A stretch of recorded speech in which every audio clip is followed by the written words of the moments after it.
Vous vous foutez de moi, hein? Qu'est-ce que vous voulez à la fin? Ton âme. Si je comprends bien, vous seriez le diable. Tout de suite les grands mots. Oui. Non, je ne suis qu'un démon du 5e cercle, en mission de surface. Mais attention, je suis quelqu'un de très facile à vivre. Hein. Tous ceux qui ont eu recours à mes services pourront en témoigner s'ils étaient encore de ce monde. Hein. Et vous voulez que je signe un pacte, je suppose? Ah oui, oui, tu fais bien de me le rappeler, oui. Voilà, c'est le contrat type. C'est juste une formalité qui garantit le bon déroulement de notre collaboration. Je croyais qu'on signait avec son sang. Et ça, c'est le folklore. Les pieds fourchus, la queue et les petites cornes.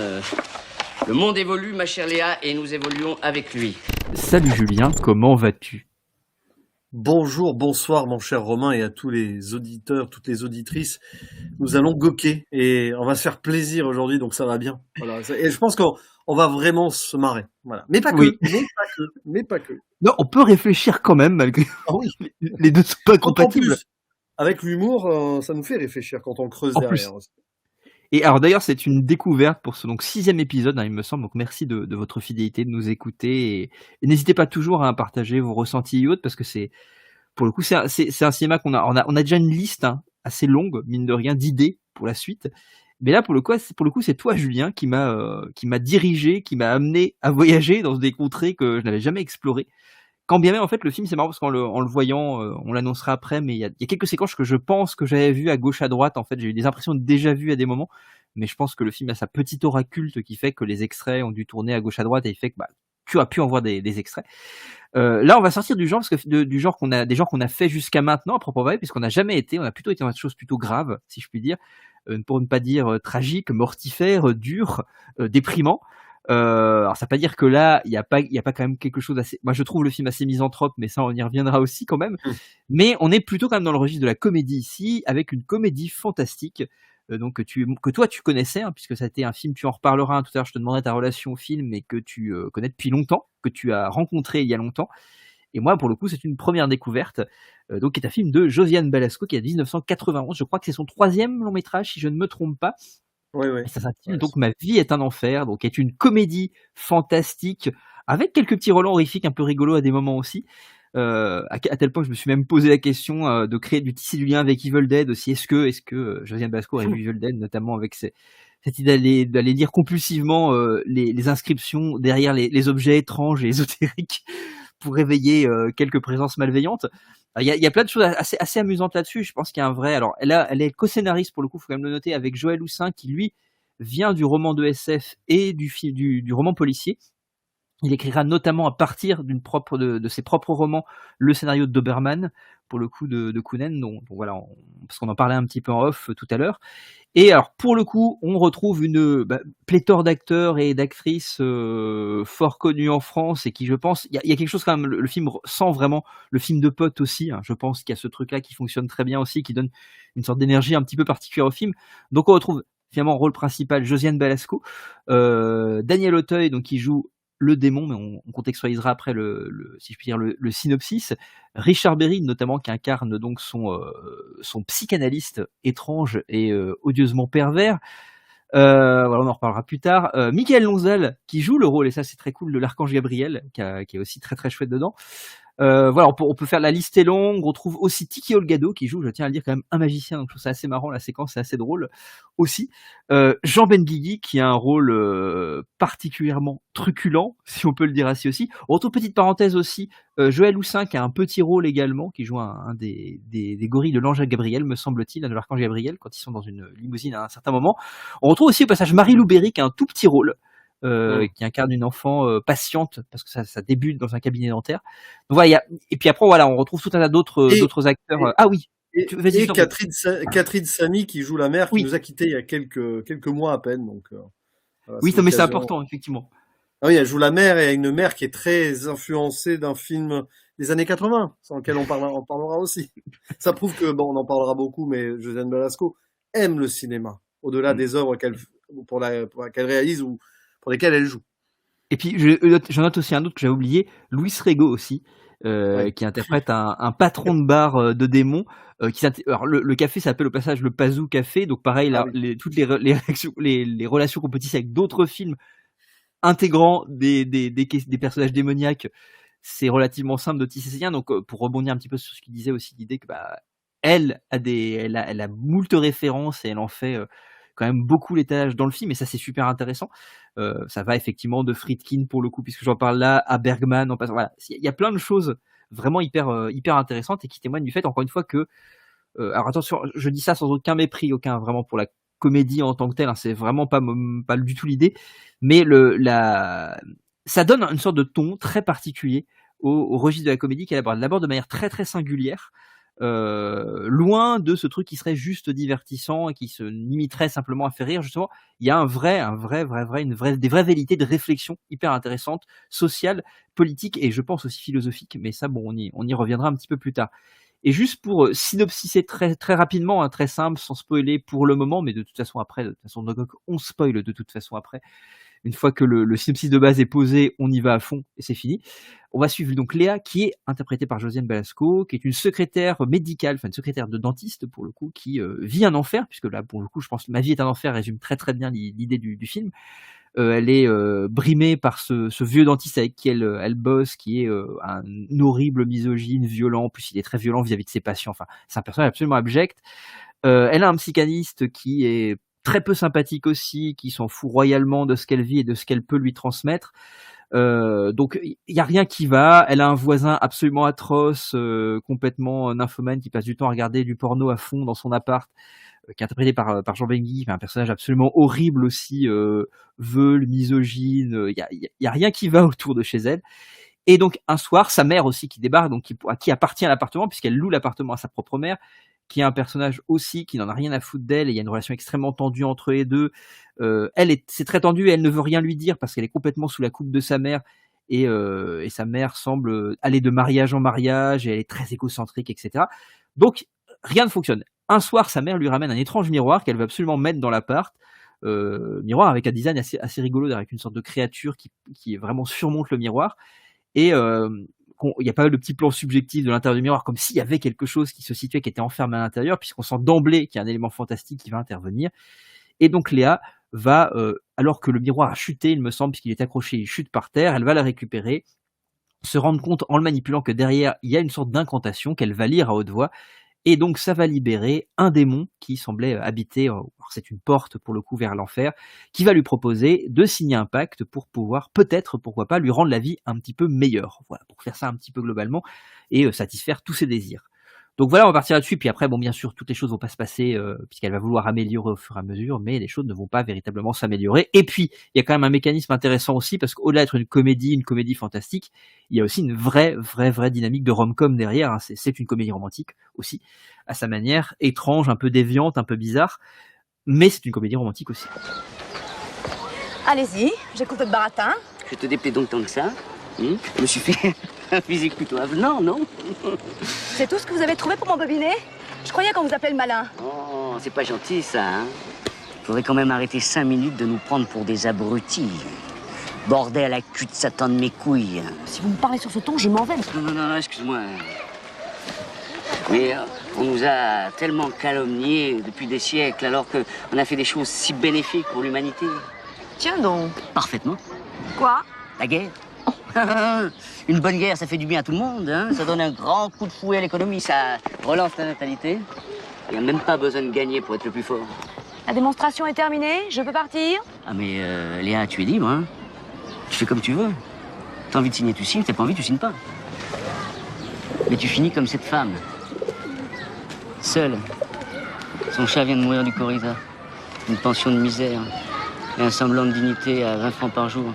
Triste, hein. Donc voilà, mon cher Julien, je sais pas si c'est très clair. En tout cas, j'essaie de ne pas spoiler pour le moment, mais à partir de maintenant, évidemment, on spoil comme des fous. Alors comme tout, c'est toi qui m'a proposé cette découverte, et moi je rebondirai par la suite sur cette découverte que tu m'as proposé de faire et qui est pour le coup très récente. Quel est ton rapport à ce Ma vie est un enfer? Quand est-ce que tu l'as découvert, et puis un petit peu comment il a jalonné ta cinéphilie, comment ça a évolué, etc. jusqu'à aujourd'hui? Ça, il l'a jalonné sur des bases, en fait, parce que c'est un film que j'ai dû découvrir ado, même assez jeune ado, hein, c'est assez particulier, à la télévision sur TF1. Alors moi, je m'en souviens parce que j'avais mis la VHS.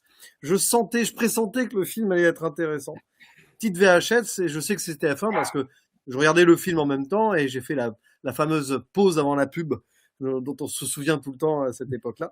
Et donc c'est une VHS que j'ai pas mal saigné. C'est un film qui a quand même un côté pour un petit de sale gosse. C'est un film de sale gosse. Quand tu vois ça ado, t'es un peu content. C'est peut-être des trucs que j'avais jamais vus avant, en fait, là-dedans. Il y a des choses qui sont assez hallucinantes quand même quand on prend un peu de recul dessus.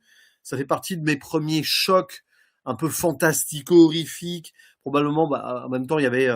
c'est la même année d'ailleurs, il me semble, hein, le fameux Ça, il est revenu, téléfilm Stephen King avec Gripsou le clown, des petits trucs comme ça, peut-être l'exorcisme vite fait à la télé, des choses que, bon, à la rigueur, en plus là c'est quasi tout public, c'est-à-dire que tu peux regarder ça, tes parents vont pas forcément t'interdire, un film de Balasco, Daniel Auteuil, mais quand on voit le film, on parlera de certaines scènes derrière, mais il y a des choses même que techniquement on n'a pas vraiment revues ailleurs, enfin, on va dire dans un truc tout public, hein, bien sûr, dans ce style-là. C'est un film qui a ce côté subversif et qui m'a beaucoup marqué plus que par la comédie, mais il y a un côté dramatique dur derrière et le côté démoniaque qui évidemment, en plus moi quand j'étais plus jeune, j'étais dans un collège catholique et tout. C'est bien ça. Tu sais ça, c'est un peu dans l'idée de la transgression aussi indirectement, mais Daniel Auteuil, qui pour moi, c'est la première fois que je le vois, pour moi, c'est à jamais dans mon subconscient, pour en première approche, un démon qui cabotine dans tous les sens. Ce qui est assez éloigné de 90% des rôles qu'il aura dans sa carrière d'ailleurs. Et c'est un film qu'on sent qui a été fait avec envie de tout balancer. Et en plus, il y a des petits moments où tu es très en empathie avec Josiane Balasco, avec son personnage. C'est un film que, à certains instants, tu regardes en mode un petit peu pas tristoun, mais tu te mets à la place là et tu te dis la pauvre quoi. Et c'est un film qui très jeune comme ça te fait réfléchir aussi sur certaines choses. Et je le regarde après au revisionnage, je ne le revoyais pas que pour les scènes un peu cradingues et tout, même qu'à certains moments les scènes limite tu les zappes un peu parce que bon, surtout quand tu revois le film en mangeant, faire attention à certains instants. Il y a une scène en particulier, faut peut-être pas tomber dessus quand tu manges. Voilà. Et il y a tout un discours derrière. C'est vrai que c'est un peu la vibe. À la même époque, j'avais vu probablement à la télé, elle est sortie la même année. Hein. Donc même diffusion à peu près à la même époque sur les chaînes non payantes. Une époque formidable de Gérard Jugnot, qui montrait aussi ce côté social, beaucoup plus terre à terre et tout. Cette idée que on montrait à la télé des choses que quand on avait de la chance, comme moi, hein, plutôt à l'époque, on n'osait pas voir, on ne voyait pas vraiment. Voilà, les petits côtés ici vers la fin du film, à un moment on glisse vers le social. Et c'est intéressant aussi de voir, mine de rien, une réalisatrice et co-scénariste qui parle aussi de la condition féminine qui se voit abusée et utilisée par rapport à sa solitude et le fait qu'elle ose pas trop, elle a pas ce caractère, elle peut pas l'avoir ce caractère car on comprend très vite dans le film, brimé par la mère toxique, etc. Donc c'est un film qui m'a beaucoup marqué et pour plein de raisons. Le côté fantasque, foutraque et tout, des scènes particulières et le moment un peu de réflexion. Des choses un peu tristes et même que tu arrives à avoir de l'empathie pour un démon dans le film, ce qui est quand même assez étonnant, j'ai envie de dire. T'as plus de l'empathie pour le démon que pour le côté paradisiaque de certains personnages, notamment l'archange Gabriel qui est assez austère et voilà. J'aurais d'ailleurs au passage en revoyant le film, je me suis dit Jean-Yann aurait été parfait dans ce rôle. Voilà. Totalement.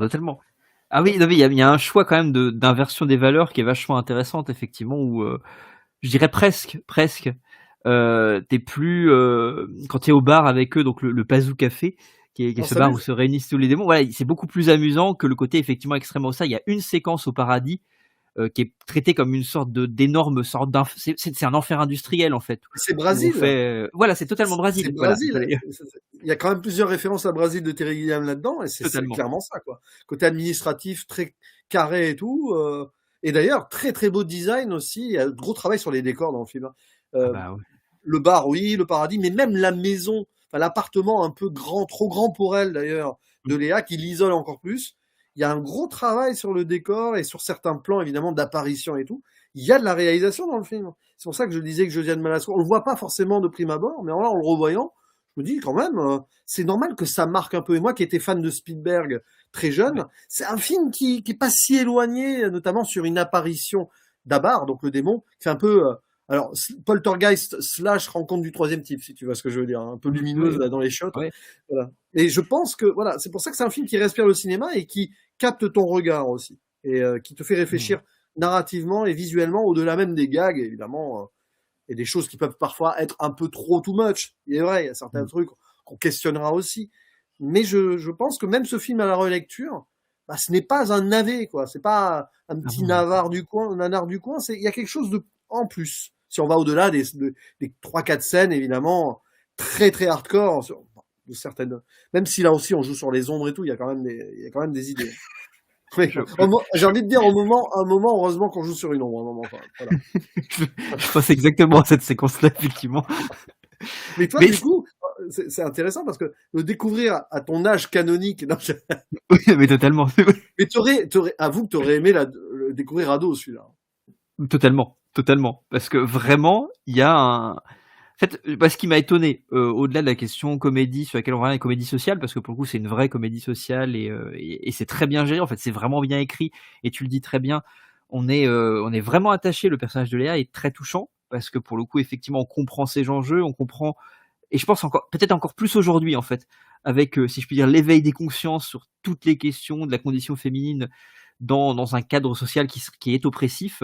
Je trouve que le film en fait voit beaucoup de choses et met très bien en exergue des trucs qui peut-être à l'époque pouvaient être difficiles à conceptualiser, si je puis dire. Là, je trouve que peut-être qu'avec encore une fois cet éveil progressif et nécessaire, on est beaucoup plus en empathie et ça fonctionne encore mieux probablement là-dessus. Après, bon, on y reviendra, il y a certaines vannes qui sont discutables aujourd'hui et encore, enfin, elles sont discutables. Elles seraient difficiles à remettre dans le contexte actuel, même si je trouve qu'elles sont légitimes dans le film. Il y a aucun problème. En fait, elles fonctionnent quand même dans ce contexte-là de bizarrerie, de trucs. Tu parlais de foutraque, c'est un vrai film foutraque. Mais moi, ce qui me fascine vraiment encore plus que tout ça, c'est qu'il y a une vraie ampleur fantastique dans le film. En fait, tu vois, moi je vais citer un film que moi j'aime pas trop. Je sais que beaucoup de gens l'aiment. C'est quelques années plus tard. C'est Les Visiteurs. Pour le coup, Les Visiteurs, moi, c'est un film sur lequel j'ai vraiment jamais adhéré, et je trouve que pour le coup, il y a jamais, enfin, c'est un film dans lequel j'ai jamais d'ampleur fantastique. Il y a quand même un élément fantastique important, et quand le fantastique intervient, alors évidemment, il le casse d'emblée parce que le moment où on a un voyage dans le temps, il se transforme en caca, et voilà, et c'est rigolo. Mais même en termes d'effets spéciaux, je trouve que tout ça est très très mal foutu, et il y a vraiment ce truc-là où on sent qu'il s'en fout royalement du fantastique en tant que tel. Ça l'intéresse pas, ou pas vraiment. Et en même temps, c'est totalement louable de sa part. Attention, je ne dis pas si ça n'intéresse pas et que c'est juste un prétexte pour, il n'y a pas un problème. Évidemment, là, le fantastique est un prétexte. Mais en même temps, il est extrêmement soigné. Et puis, comme tu le dis, il respire tout un référentiel. Comme je disais tout à l'heure, ça va effectivement, tu l'as très bien dit, de Gilliam à Friedkin, en passant par, alors, ça va jusqu'à Bergman, on le disait tout à l'heure, ça va très loin. Il y a un truc dans la construction, notamment de ces espaces fantastiques, notamment, qui est vraiment vachement bien pensé. Moi, je pense que dans le bar, quand on voit cette séquence dans le bar, il y a, on en reparlera tout à l'heure, mais tout un tas d'idées de mise en scène partout, de petits éléments qui permettent de mettre, alors même si effectivement, on nous montre pas l'enfer à proprement parler, mais on nous montre ce petit endroit un peu confiné qu'est l'enfer, parce que question de moyens, parce qu'on n'a pas envie de se prendre la tête là-dessus, puis ça permet de laisser aussi l'imaginaire du spectateur travailler sur à quoi pourrait ressembler l'enfer, dont on a juste cette petite fenêtre qui est le bar. Mais dans le bar, il y a plein de petites idées qui montrent comment fonctionne ce monde. De la même manière, quand tu disais par rapport à Gilliam, dès qu'on est au paradis, sur cette séquence qu'on voit au paradis, qui est un peu plus travaillée, je dirais qu'en enfer, on voit un peu vraiment son fonctionnement de manière très bref, mais assez détaillée. Tout ça est pensé, et visuellement ça fait pas du tout, il y a pas un côté cheap ou un côté qui fonctionne pas où tu dis c'est mal branlé, ça marche. Non, c'est vraiment super bien travaillé, et en plus, ce qui est encore plus intéressant, c'est que tout ça effectivement est signifiant. On n'est pas juste là pour produire des trucs, c'est que ça nourrit la comédie sociale, ça nourrit, je dirais presque la comédie philosophique, parce que pour moi il y en a aussi dedans. Et dès qu'on est aussi sur des choses très terre à terre, tu en parlais tout à l'heure, quand on est simplement dans l'espace de Léa, c'est-à-dire l'appartement, comme tu dis, qui est trop grand pour elle, l'appartement est littéralement traité comme une sorte d'espace mental, en fait, qui représente effectivement, qui est le reflet de la psyché de Léa à ce moment-là, parce que la maison en plus elle est dévorée par tous les artefacts qui restent de la mère, en fait, comme si la mère était là, présente, et toujours à l'écraser à l'intérieur. Donc c'est super intéressant. Il y a plein de trucs comme ça où moi j'étais hyper étonné de le voir maintenant. Et je pense effectivement, comme tu le disais tout à l'heure, que si je l'avais découvert à 8, 9, 10 ans, j'aurais trouvé ça super. Encore plus peut-être, alors peut-être plus pour le côté fantastique, Mais moi, il y a le côté, effectivement, je pense qu'il m'aurait touché aussi à l'époque, le côté un peu, tu disais tout à l'heure, un peu subversif, un peu crado, avec des blagues un peu limite, avec cette inversion des valeurs qui fait que le film est complètement amoral. Je trouve que, notamment, on en reparlera, mais le final, je le trouve super intéressant aussi parce qu'il, même si on a l'impression que la morale est sauve, si je puis dire, à un moment donné, en réalité, pas vraiment. Et il casse le truc et elle laisse sur une sorte de suspens amoral qui fait que ça marche vraiment très très bien et que le film, loin de te dire ce que tu dois penser, t'amène, comme tu dis tout à l'heure, pose des questions et t'amène à réfléchir. Et c'est vraiment intéressant pour ça. C'est intéressant ce que tu dis sur Jean-Marie Poiret pour Les Visiteurs, où Oui. il est pas faux. Moi, j'aime beaucoup Les Visiteurs, hein. Mais je t'entends Mais parfaitement. c'est vrai que Alors, ouais. l'aspect fantastique et tout, mais on va surtout se rappeler des punchlines, des dialogues et tout. Tout à fait. Et bon, avec le montage de Jean-Marie Poiret qui va avec, qui fait qu'on ne peut que se rappeler, limite, que des dialogues et des punchlines, parce que visuellement, mais tu sais qu'il y a un film, postérieur aux Visiteurs de Jean-Marie Poiret qui, je pense, s'est inspiré de Ma vie est un enfer. C'est Les Anges Gardiens, Ah bah oui, avec carrément. Christian Clavier et Depardieu, et Clavier Ouais. qui se transforme en démon. Et il y a des trucs, il y a même des décors, et ce que fait le diable avec une dame à un moment dans Les Anges Gardiens, et qu'il là, il va faire avec une vieille dame à un moment. C'est vrai. Terrible la scène avec la vieille dame, voilà, c'est horrible. Il tue la vieille dame devant tout le monde, grosso modo. Mais en même temps, il dit, oui, mais elle était seule. C'est un peu d'ailleurs la projection de ce que pourrait devenir Léa plus tard. C'est terrible, hein. Il joue sur la corde sensible et pathos volontairement, le démon. Ouais. Mais c'est vrai que Les Anges Gardiens de Jean-Marie Poiret, en plus, il y a un petit délire avec l'église à un moment. Je me demande si c'est même pas la même église où ils ont tourné. Parce que finalement, bon, Oui, Balasco et Poiret, bah, ils se connaissaient bien, fatalement. Donc, mais c'est totalement. possible. Mais oui, ou même Les Anges Gardiens, moi j'aime beaucoup parce que c'est un délire de répliques dans tous les sens. On bassine pas mal de gens sur sur X ou Twitter avec l'ami François Rieu, journaliste cinéma d'ailleurs, qui est fan aussi du film. On balance des gifs dans tous les sens dès qu'on peut. C'est très drôle. C'est le running gag absolu. Mais c'est vrai que d'ailleurs il aime aussi Ma vie est un enfer et je suis pas étonné. C'est des films qui peuvent, c'est pas forcément jumeaux, mais pour le coup Balasco va plus loin dans l'intégration fantastique visuelle narrative de la mise en scène. Là où Poiret, oui, même dans Les Anges Gardiens, il s'en fiche un petit peu, ça veut dire qu'il attend la moitié du film pour mettre le côté fantastique, et c'est pas le plus important du film. Voilà, il joue sur les charismes des acteurs et sur Ouais. des répliques. Ah oui, des répliques, ça c'est sûr, hein. On les retient. Mais là, oui, là, il y a une intégration globale. C'est un film un peu fourre-tout aussi dans pas mal de, oui, comme tu l'as dit, rom-com, fantastique horrifique, social, philosophico. Alors, au moment, il y a quand même, oui, avec le psy qui référence Freud, ou je sais pas quoi, là, bon, avec Richard Berry quand même, Ouais. qui n'a malheureusement pas fait que souffrir des yaourts dans sa vie, hein. Petite en parenthèse, non mais c'est vrai, hein, voilà, on parle de ça.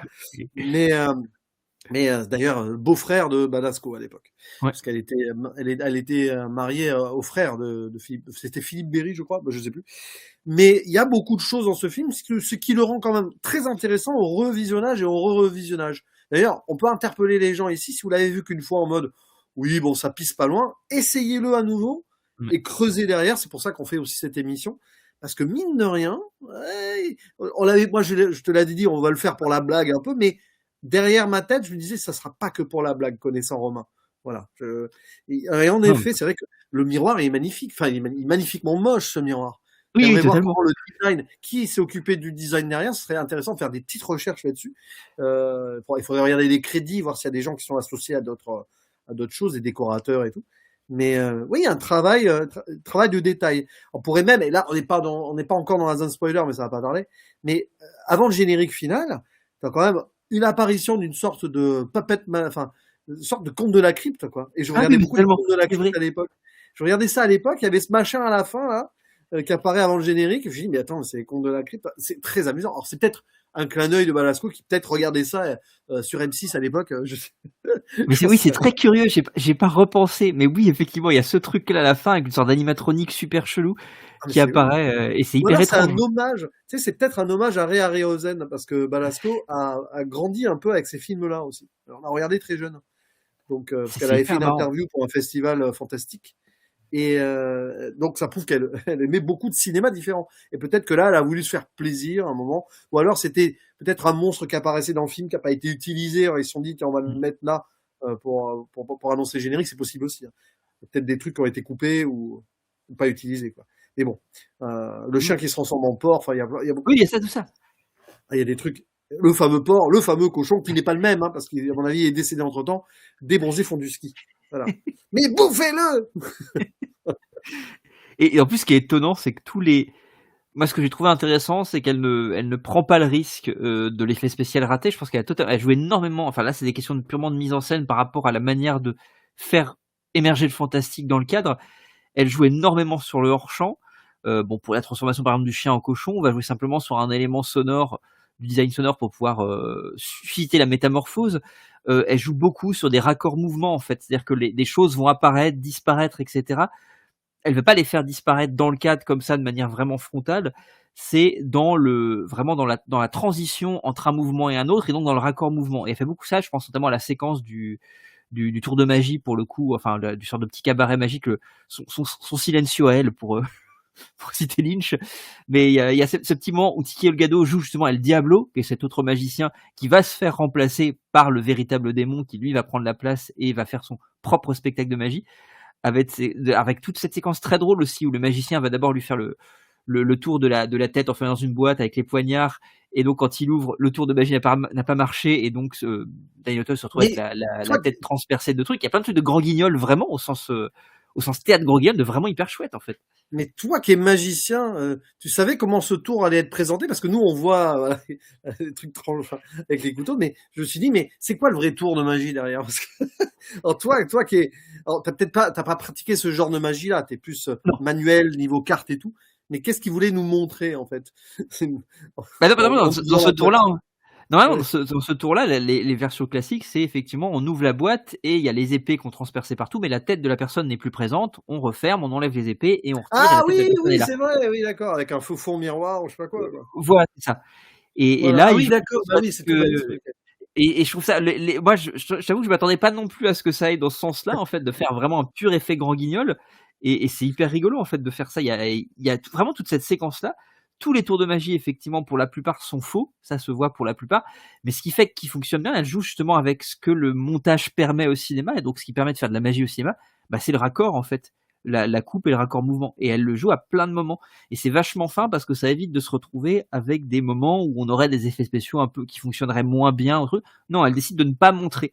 Tu l'as dit tout à l'heure, quand il y a une métamorphose, donc soit effectivement, pour revenir sur la question des ombres, soit effectivement c'est hors champ avec du sound design, soit qu'effectivement quand il arrive quelque chose au personnage de Josiane Balasco, qui s'est déjà métamorphosé d'ailleurs en jeune femme blonde, très grande, très svelte, etc., pour aller séduire son psychanalyste, il y a une autre métamorphose qui se passe dans les toilettes après, on y reviendra. Cette métamorphose, elle se fait, si je puis dire, par le recours à un reflet. Et donc ça crée une sorte d'effet d'animation un peu amusante aussi, et un peu inattendu. Et en fait, voilà, elle joue sur plein de trucs pour éviter de se retrouver confrontée peut-être à l'effet spécial qui pourrait justement si je puis dire, faire désenchanter son fantastique. Et pour le garder un côté enchanté, elle joue sur plein d'autres procédés. Et c'est super intéressant. Et beaucoup d'effets pratiques aussi, parce qu'à un moment, il y a une sorte de précurseur de ce que Yann Kounen a fait l'année dernière. Tiens, on parlait d'Oberman. Mais Yann Kounen, l'année dernière, il a fait L'homme qui rétrécit. À un moment, on la voit rétrécie dans un sanglier. Dans un sanglier. Non, dans un cendrier. C'est très amusant. Ça cause du porc de tout à l'heure. Oui. Voilà. Et encore, vous êtes du bon côté. Il pue du groin. Jean Benguigui exceptionnel dans le film. Et à un moment, donc, elle est dans un cendrier. Mais voilà, c'est un truc très pratique. C'est-à-dire qu'ils se sont cassés la tête pour faire un décor comme ça, pour une scène qui dure pas longtemps. Moi, je trouve qu'il y a vraiment un amour et un artisanal du cinéma dans le film aussi, quelque part. C'est vrai, je suis d'accord. Il y a de la mise en scène en fait. C'est ça moi qui m'a vraiment surpris en fait, parce que, et encore une fois, je dis pas ça avec un regard pédant sur la comédie française ou pas du tout, hein. C'est vraiment pas cette idée-là que j'ai, hein. Mais je trouve que pour une comédie fantastique qui est pas forcément un genre, en tous les cas en plus à la fin dans les années 80-90, qui est forcément très couru en France, je trouve que c'est très étonnant d'en trouver une qui a qui a vraiment pris le temps à la fois de travailler son fantastique pour ne pas en faire qu'un prétexte qui finalement tu prends les Anges Gardiens. C'est intéressant parce que les Anges Gardiens, le concept c'est que encore une fois c'est juste un prétexte, le fantastique, c'est juste là parce que ça va me permettre de raconter mon histoire et puis simplement de faire jouer mes personnages, etc., de les mettre dans un contexte particulier. Mais finalement le fantastique ne m'intéresse pas. Là on sent qu'elle s'y intéresse, tu le dis justement, elle a certainement tout un tas de références, elle est très cinéphile et elle a envie, mine de rien, au-delà de raconter l'histoire de Léa et de raconter cette histoire un peu de libération d'un personnage féminin aux prises avec le patriarcat, elle a envie quand même de raconter une vraie histoire fantastique. Il n'y a pas de doute sur l'existence du fantastique. Ça, c'est aussi intéressant, c'est qu'elle ne joue pas sur cette ambiguïté que peut-être ça n'existerait pas, que ce serait dans sa tête, que ce serait juste une sorte de manifestation visuelle de ce qu'elle vit à l'intérieur. Non, c'est effectivement en harmonie avec ce qu'elle vit à l'intérieur, évidemment, mais ça existe en fait, ce truc-là. Elle te dit, voilà, c'est concret, c'est un fantastique concret qui existe. Et je trouve que voilà, le fait de l'assumer comme ça me plaît beaucoup. Et ça témoigne d'un vrai souci, d'une vraie envie de mise en scène pour qu'on y croit. Je me pose la question des comédies fantastiques à la française dans ces époques-là, il n'y en avait pas des masses. Hein. Bah c'est ça, il y en a eu beaucoup. Il y en a eu d'autres après. Enfin, je pense aussi à Didier d'Alain Chabat, Oui, où elle joue. totalement. Où elle joue. Et là Oui, aussi, il y a vraiment un art, un artisanat, une envie de cinéma. Ah bah ça c'est super, c'est super. Il y avait une morphing d'ailleurs. C'était une nouvelle technique qui était peut-être pas encore au point en 91. Ça pourrait totalement être un Gok. Hein. Je le lis comme ça pourrait totalement être un Gok. Hein. Moi, je trouve ça... Didier, c'est gokable. C'est très oui, gokable. C'est les Anges Gardiens aussi. Hein. Oui, c'est vrai. Voilà.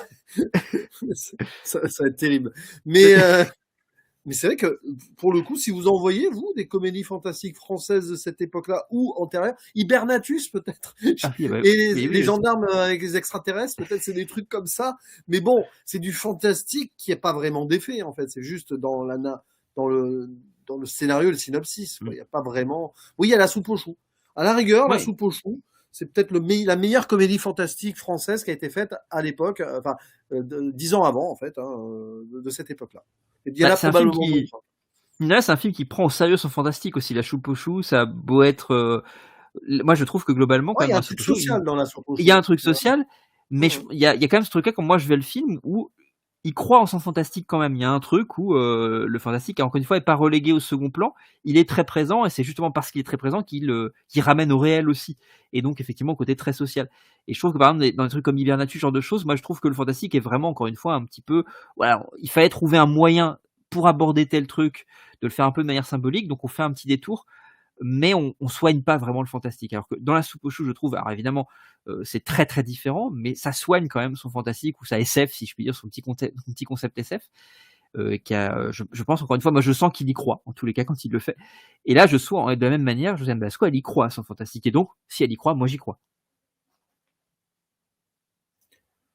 Ouais, c'est ça la magie du cinéma, c'est que quand on a un auteur qui y croit, nous on a envie d'y croire dedans, et en plus, bon, avec le côté diabolique derrière, ça donne le cachet ludique supplémentaire pour bien se marrer, mais pas que. C'est-à-dire que même le personnage du démon va avoir ces petites ruptures, ces petites nuances en avançant dans le film.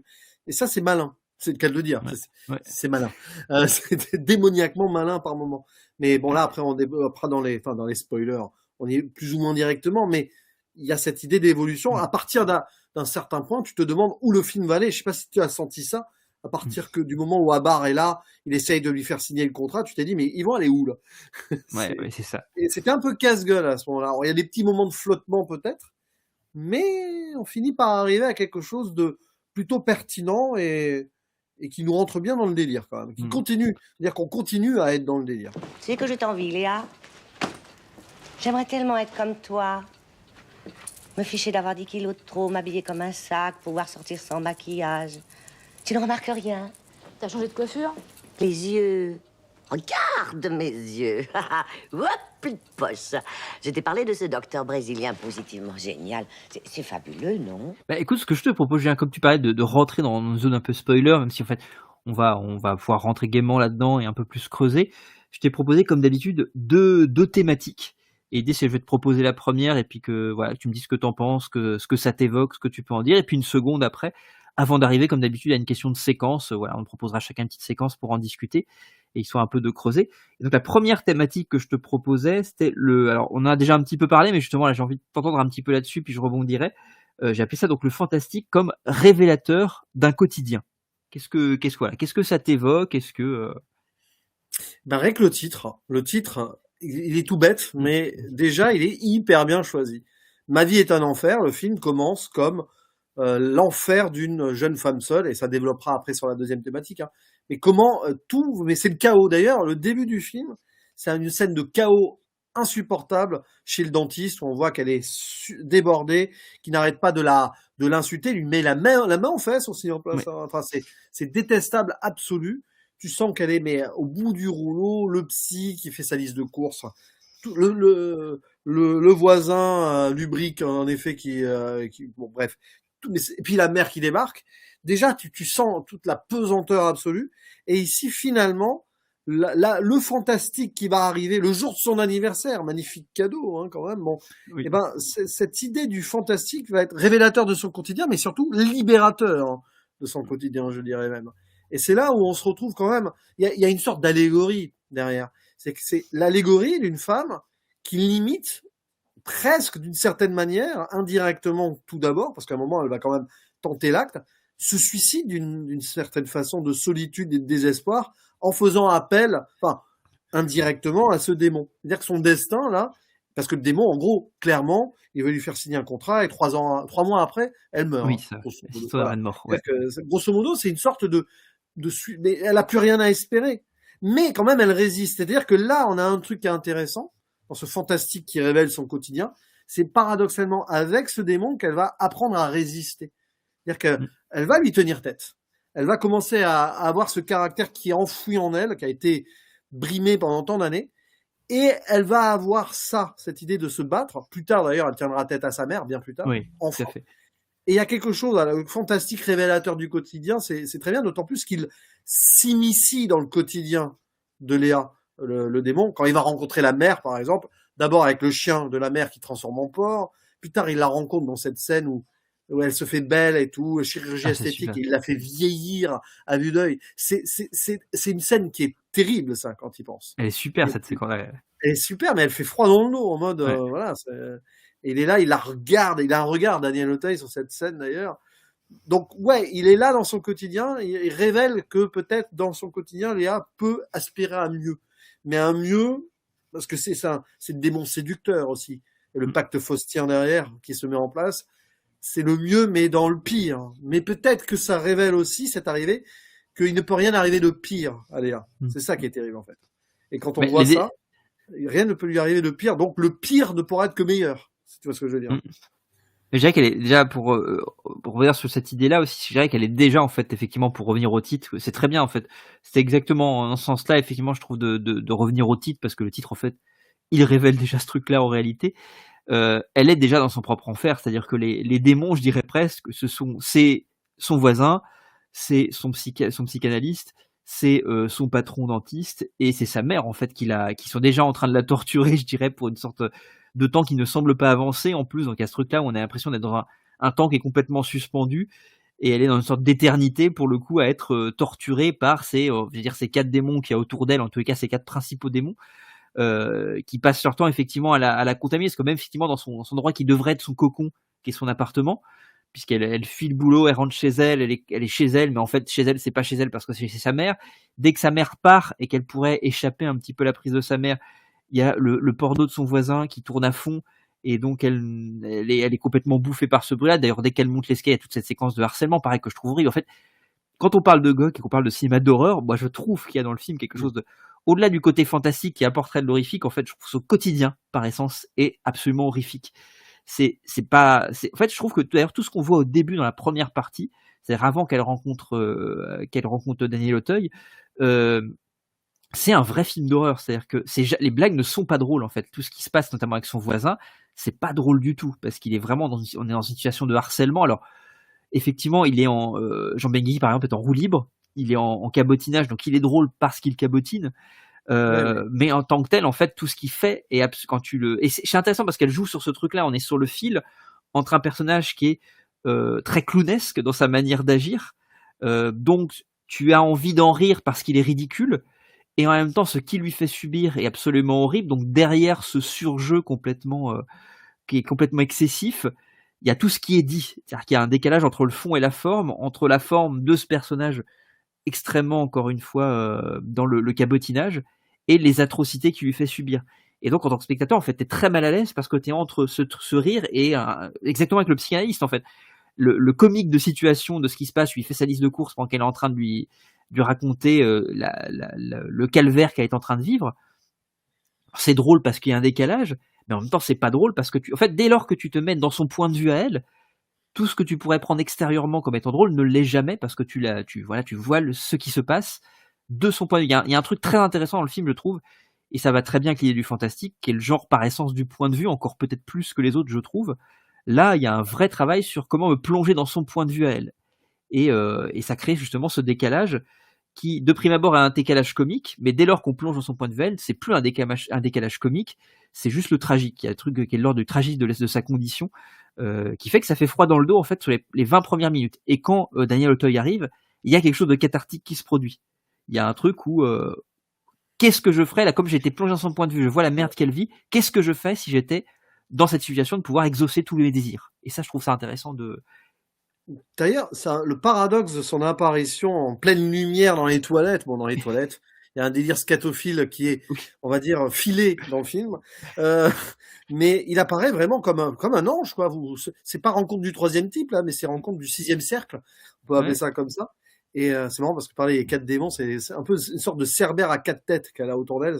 Même en plus, ça va plus loin dans la mythologie. Et cette apparition-là, limite, bien sûr, il apparaît comme un intrus chez elle qui vient la violer. D'ailleurs, dans son idée, comme elle est dans le pire du pire, elle s'imagine qu'il va la violer. Dialogue terrible, hein, d'ailleurs. Oui, mais totalement. Mon viol ne vous apportera aucun plaisir.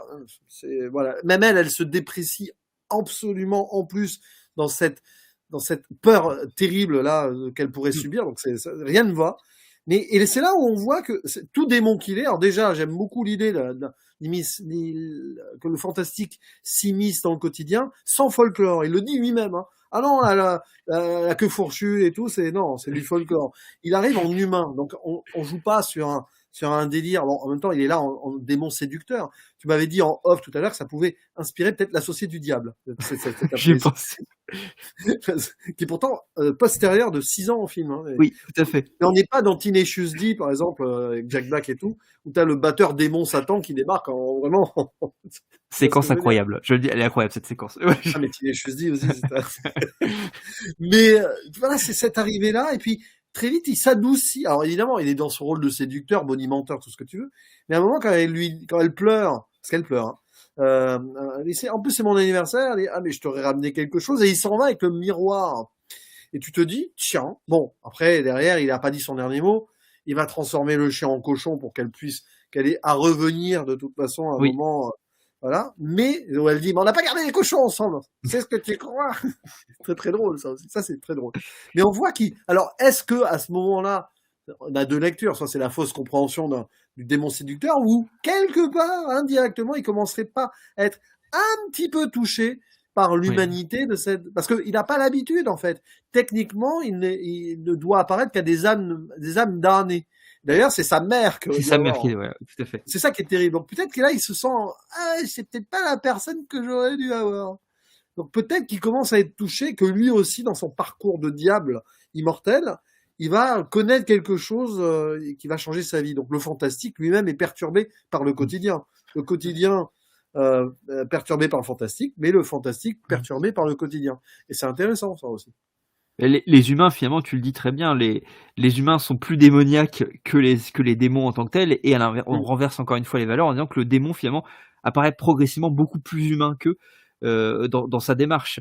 Et pour renverser ce que disait sur l'apparition qu'il a, lui, il a une apparition effectivement très angélique, et à l'inverse, quand l'archange Gabriel apparaît dans le bar, il a une approche, son apparition est plutôt démoniaque, c'est-à-dire qu'il est filmé en contre-plongée. Il écrase un petit peu tous les démons autour. Il a l'air encore une fois très peu sympathique. Il est pas souriant. Il a quelque chose de très démoniaque en fait. C'est intéressant. Je trouve que c'est un film. J'aurais pu mettre cette thématique-là, mais c'est un film qui joue l'inversion des valeurs continuellement et qui renverse le truc tout le temps. C'est un vrai film sur les laissés pour compte. Les héros, ce sont les laissés pour compte. Léa est une laissée pour compte.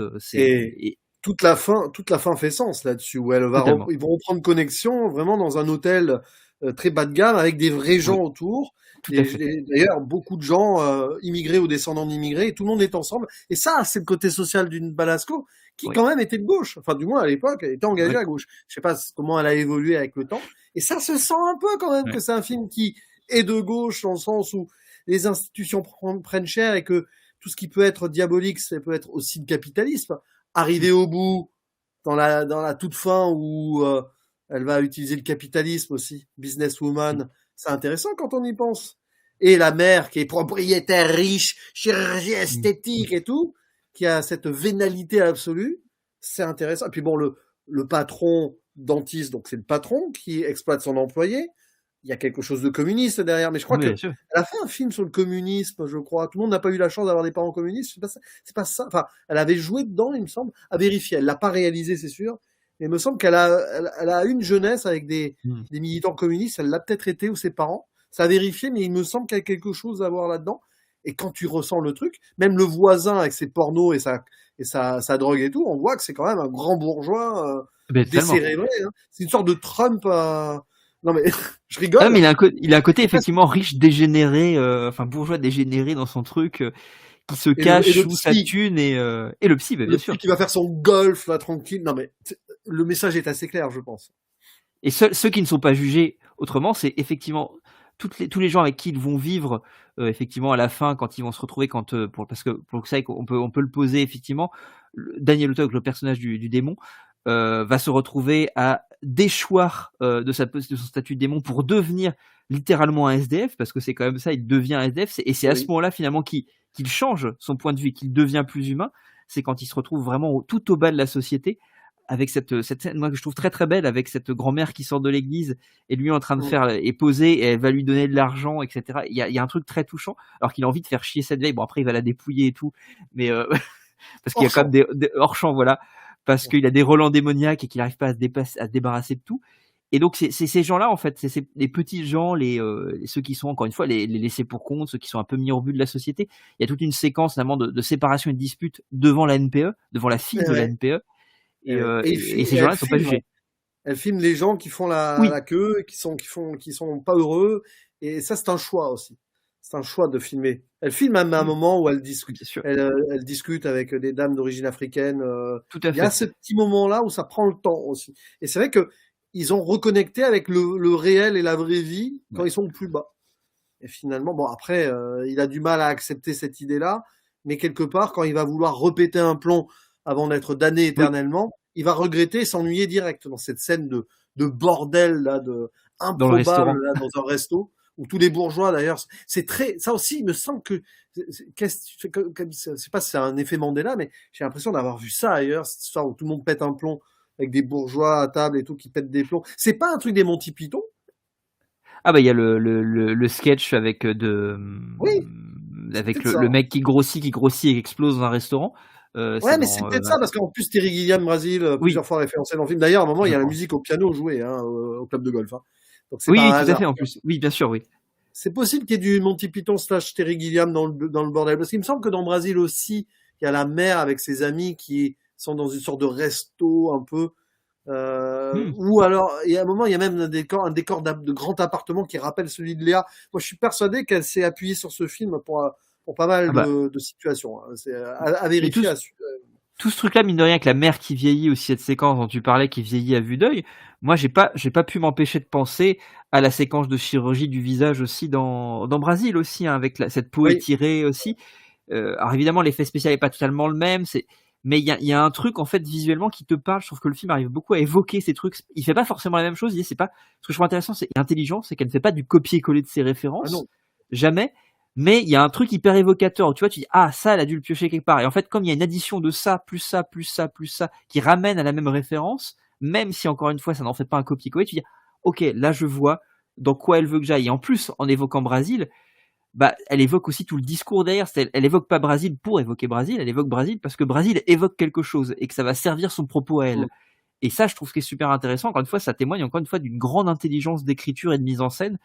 Qui est de se dire, je vais pas faire de la réforme. Crier chuchotement, pareil, on va en reparler après, mais crier chuchotement qui est cité, c'est quand même pas anodin non plus d'aller chercher ça. Voilà, au moment où elle l'invoque, en fait, c'est vraiment, encore une fois, c'est pas de la référence pour la référence, parce que j'ai souvent tendance on va dire, à objecter au cinéma d'horreur qui parfois, même souvent, fait de la référence pour la référence parce que c'est de la référence cosmétique et que c'est cool de faire un clin d'œil, de donner un petit coup de coude au spectateur pour lui dire regarde, moi aussi je connais. Non, là elle te dit pas moi aussi je connais, elle dit je vais chercher ça parce que ça évoque quelque chose et ça va servir mon propre propos et je vais me l'attribuer, je vais la digérer et je vais la ressortir en me l'appropriant, et c'est vraiment super intéressant, vraiment très très intéressant. Ouais, non, mais c'est pour ça que c'est un film qui est ancré dans le quotidien plus que dans le fantastique.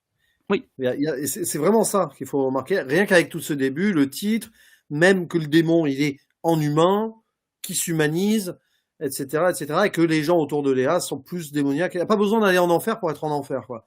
C'est pour Oui. ça que c'est une sorte de dystopie perpétuelle dans laquelle elle vit. C'est pour ça que l'idée de Brésil aussi est là, quoi. Et puis bon, avec le paradis qui est représenté avec ce délire administrativo guindé, c'est intéressant ça aussi. Enfin, j'ai vraiment redécouvert les designs des paradis, parce que c'est vrai que quand tu vois ce genre de film sans vouloir trop entre guillemets l'analyser pour ton plaisir et tout, c'est pas des scènes sur lesquelles tu vas te poser trop longtemps, mais en fait ça mérite qu'on s'y pose justement sur ces scènes-là. Et puis en plus, il y a un gros travail derrière. Il y a même une scène qui me paraît très ahurissante, mais je voudrais trouver des idées derrière. Quand il est notre cher Abar jugé, il est jugé par, c'est Oui, un, oui. Ça, oui. c'est un simulacre de procès. C'est kafkaïen presque, hein, si tu veux. Oui. Et il est jugé par les gardes du corps de l'ange Gabriel, voilà, avec bras droit qui est peut-être joué donc par le scénariste, je sais pas si c'est l'un ou l'autre en tout cas. Et il n'a pas le droit de se défendre, voilà. Et ils disparaissent tous dans une limousine. Le jugement est dans une limousine. Il y a encore l'idée de classe. Et quand il est face à un enfant, voilà après. Voilà, Oui. et là, c'est une scène qui m'a toujours questionné. Mais pourquoi? Il est face à une fausse innocence, là, comme s'il lui laissait, voilà, nous sommes quand même innocents au paradis, mais elle sort de nulle part. C'est quand même, elle en dit long, cette scène de faux procès simulacre dans une limousine de riche, hein, quand même. Et en plus, alors, pour rebondir ce que je disais, effectivement, ça ramène toujours à quelque chose qui est de l'ordre du quotidien et du réel. Mais pareil, il y a une très belle idée fantastique derrière ça, alors qui est globalement avant effectivement qu'on se retrouve dans cette limousine, puisqu'il il se fait récupérer par une limousine blanche pour le coup, dans laquelle on a l'archange et puis ces deux gorilles, si on peut dire ça comme ça, ces deux gardes du corps, et dont l'un devient effectivement, il est upgradé tout d'un coup pour devenir avocat. Et en fait, le plan commence sur une immense aile d'ange. Et ensuite, il y a un travelling arrière qui nous ramène dans la voiture. Et donc, on se rend compte que là, moi, je trouve que c'est une très belle idée. La limousine a des ailes d'ange et donc ils sont certainement dans le ciel en train de voler. Et je trouve cette idée hyper chouette aussi visuellement. Alors pareil, elle en fait pas énorme, elle en fait pas des caisses. Elle va pas te faire un plan extérieur où on voit la voiture voler. C'est pas ça qui est intéressant. Elle pose encore quelque chose qui évoque. Ok, j'ai compris où je suis.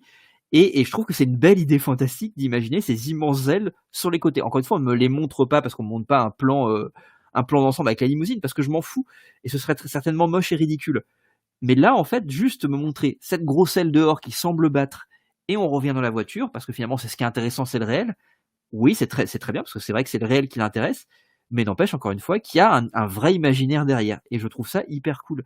Mais comme le paradis, oui, le paradis, c'est administratif, ça me rend réel. Mais toute l'organisation qu'on me montre avec les sortes de capsules qui vont emmener dans des tuyaux qui vont remonter jusqu'au, je trouve l'idée super cool aussi. Alors pareil, c'est pas une idée extrêmement originale parce qu'on l'a déjà vu, ce type d'approche d'une sorte d'administration dystopique, mais elle l'amène super bien et encore une fois, moi j'y crois. Ce qui est terrible, c'est que c'est Big Brother, hein, le paradis, parce que en plus, il y a la petite icône d'ange qui écoute les confessions. C'est terrible. Non mais c'est génial cette idée-là quand même. C'est quand même montré de façon c'est la dystopie du paradis, quoi. C'est la fausse utopie qui est la dystopie. C'est le meilleur des mondes aussi. Ah mais il y a tout ça, il y a un imaginaire derrière et ça fait suite pour le coup hein, qu'on le recite parce que bon il est décédé il y a 1 an, tu me le rappelais en off. Il y a cette séquence de la confession où le prêtre est interprété par Bertrand Blier. Donc c'est le personnage de Léa qui vient se confesser et qui lui confesse justement. Et on va y revenir parce que je pense sur la partie satire on va y revenir, mais sur la question qu'elle a violé son psy, etc. Il y a tout ce truc là qui arrive. Elle se culpabilise. Elle se culpabilise finalement d'un geste vengeur et libérateur. Voilà, tout à fait. Et c'est pour ça que tu le dis très bien, parce que même si aujourd'hui on peut questionner certains moments de comédie un peu trash, en réalité, je pense que tout ça, encore une fois, c'est le point de vue de Léa sur le réel, c'est sa manière de l'appréhender. Donc en fait, il y a pas, encore une fois, il y a aucun, c'est pas un discours qui est posé et imposé. C'est le point de vue d'un personnage. Donc en fait, je trouve que ça tire du sens, malgré le fait que ça pourrait paraître un peu limite. non, ça tire du sens. Il y a plein de blagues, moi j'y peux rien, mais la séquence, parce que dans la séquence dans le restaurant, tu en parles, ils sont tous en train de vriller, et il y a, il y a un mec qui est dans un coin, il y a un petit chien qui se promène, et il y a 2 énormes pains, et donc il s'avère qu'il est asiatique. Alors je sais pas du tout s'il est chinois ou japonais, je sais pas, parce que c'est pas précis, il parle français pour le coup, donc on sait pas de quelle origine il est. Asiatique en tous les cas, mais je suppose qu'il est chinois par rapport à la blague qui fonctionne, et il prend son gros pain et il veut mettre le chien dedans, il fait je le mangerai bien. Et je sais plus quelle est la phrase précise dite. Tu dis, Je vais te oui, manger. je vais Mais te avec manger, un accent à la Michel Leb un peu dégueulasse. voilà. Voilà, bon. Voilà. Alors effectivement, Ah oui, ce serait plus compliqué aujourd'hui. Voilà, oui, mais bon, là, c'est le délire global de tout le monde qui paye. Et Mais voilà. oui. Après, ça étire des clichés dans tous les sens. Mais c'est vrai que bon, ça, c'est gratuit. C'était pas nécessaire, par exemple. Oui. Pour le coup, ce truc-là est totalement gratuit. Mais c'était pour le délire global, hein. C'est peut-être un peu too much. Surtout que je vois pas pourquoi, par rapport au délire des bourgeois qui se tapent dessus et tout. C'est dommage, presque. Voilà. Mais Oui, bon, ouais, oui. c'était peut-être pour l'humour, peut-être le scénariste qui a voulu mettre ça. Quand on sait qu'il a fait Doberman, ce serait pas étonnant. En plus, il y a un chien. C'est amusant. Oui. Mais après, c'est c'est pas un pas, Doberman. C'est pas un Doberman, c'est un York en plus. c'est ailleurs que oui. Alors que c'est pas, en fait, toute la séquence, elle fonctionne très bien sans ça, parce qu'en fait, en tant que tel, Oui.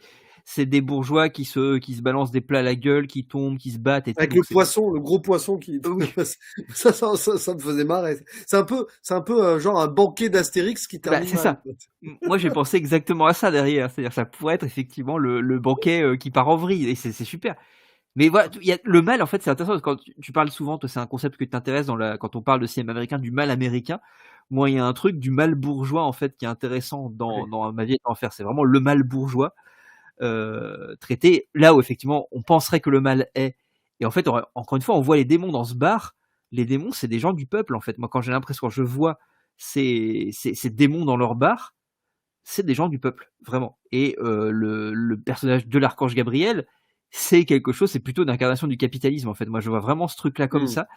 Et l'enfer, encore une fois, l'enfer, le mal est plutôt du côté de cette bourgeoisie hyper oppressive et misogyne aussi, de bourgeoisie masculine, etc. Non, c'est ça qui est intéressant. Voilà, je trouve que ce renversement des valeurs est hyper chouette, en utilisant une mythologie, mais en la renversant. Je trouve que c'est super intelligent. Et ça donc, se tient jusqu'au bout. Tout à fait. Parce qu'après, bon, il y a une scène sur laquelle je reviendrai vers la fin, très enflammée, mais jusqu'au bout, on arrive à tenir ça dans un contexte, vers la fin, plus dramatique. Oui. Il y a quelque chose de plus solennel, et c'est intéressant de voir comment ça verse vers la comédie dramatique à la fin aussi. Donc, avec un moment à la fin. On rigole beaucoup. Totalement, bien sûr. Mais il y a des moments, effectivement, il y a un truc où on parlait tout à l'heure de la séquence devant la NPE, pour le coup, je trouve ça intéressant parce que ça se veut être une séquence de comédie romantique classique, qui est ce moment-là où cette rencontre ne peut pas tenir, et ils vont s'engueuler et se séparer, et on sait effectivement, et le spectateur attend qu'ils se retrouvent plus tard après cette brouille qui a permis de tout mettre sur la table et qui finalement va faire redémarrer d'un bon pied. Et en fait, ce qui intéresse Josiane Balasco à ce moment-là, c'est pas tant la mécanique de rom-com qu'on connaît tous, effectivement, tu le disais tout à l'heure, c'est de filmer les gens qui sont en train de pointer à la NPE et de faire la queue, et qui regardent la situation qui est en train de se passer. Et je trouve que c'est intéressant parce que là, le mécanisme de rom-com ne l'intéresse pas, en fait, en tant que tel. Alors, il est là, encore une fois, pour la narration, mais ce qui intéresse, c'est le contexte dans lequel ça se situe, et c'est le regard qu'elle pose sur ces gens qui sont en train de pointer, qui est un regard plein de bienveillance, sans jugement, par rapport, encore une fois, au regard qu'elle pose sur les bourgeois, etc., et le côté ridicule, absurde de leurs conditions. Et c'est pour ça que j'aime bien ce truc-là, c'est-à-dire que même si elle garde les codes de la comédie romantique, du fantastique, etc., elle en revient quand même toujours au réel, même si elle traite tous ces codes-là avec le plus grand des sérieux, malgré tout ça. Pas par-dessus la jambe non plus. C'est que c'est une vraie comédie romantique quand même. Surtout, ce que tu dis est intéressant, c'est que oui, on s'attend à ils se séparent et qu'ils se retrouvent, mais en fait, là, ils se séparent pour de bon, parce qu'après, quand ils vont se retrouver, c'est plus pareil. Voilà, c'est qu'elle va mourir déjà, d'une, et après, il va la faire renaître, mais amnésique. Et il la retrouvera plus tard autrement, dans les rôles inversés, parce que finalement, l'inversion finale se fera aussi. Oui, ouais, tout à fait. Voilà, où elle devient la démone par transfusion, par transmission. Il lui a insufflé la liberté ultime, si tu veux. Et ça, c'est passionnant. C'est un film d'émancipation féminine aussi, mais qui questionne la moralité de à quel prix, à quel point. Parce que elle devient sa mère aussi, un peu à la fin. Tout à fait. Et en plus, Balasco, en tant que tel, je trouve qu'il y a ce truc-là où, alors, d'un point de vue purement genre, elle s'émancipe des genres aussi. C'est-à-dire qu'elle a des genres et des références qu'elle aime, elle les convoque, Mais à la fin, effectivement, comme tu dis très bien, elle va pas du tout aller dans le sens où vont généralement les comédies romantiques, et donc elle va s'émanciper du genre en tant que tel, mais pour encore une fois servir son discours et en étant totalement logique et pertinent par rapport à tout ce qu'elle veut raconter. Et je pensais à un truc, mais tout le monde n'a pas eu la chance d'avoir des parents communistes. Ça, c'est sorti 2 ans après, en 93. Voilà. Donc, comme Je quoi, vais ouais. vérifier. Il y a bien Malasco dedans. Et voilà. Mais est-ce que c'était inspiré de sa vie? Je l'ai vu à la télé. Apparemment pas du tout, parce qu'elle n'a pas écrit le scénario. Mais je l'avais vu à la télé et je sais pas, j'avais peut-être vu une émission en parallèle où elle a peut-être été interviewée en disant ah mais moi j'ai grandi avec des parents comme c'est possible hein, à vérifier. Et ça s'est fait après. Donc Ok. elle avait envie de quand même tourner dans les films plutôt qui penchaient à gauche. Et C'est même pas d'enfer, étonnant. du coup. Oui, Mais je regarde là, elle est catholique, son père est veilleur de nuit, je vérifie. Hein. Il n'y a pas, non, elle a eu des rhumatismes à l'âge de 8 ans, la pauvre. Non mais franchement, ouais, son père meurt d'un cancer du poumon. Oui, ben elle n'a pas une vie facile non plus, Josiane ouais, Nolasco. bien sûr.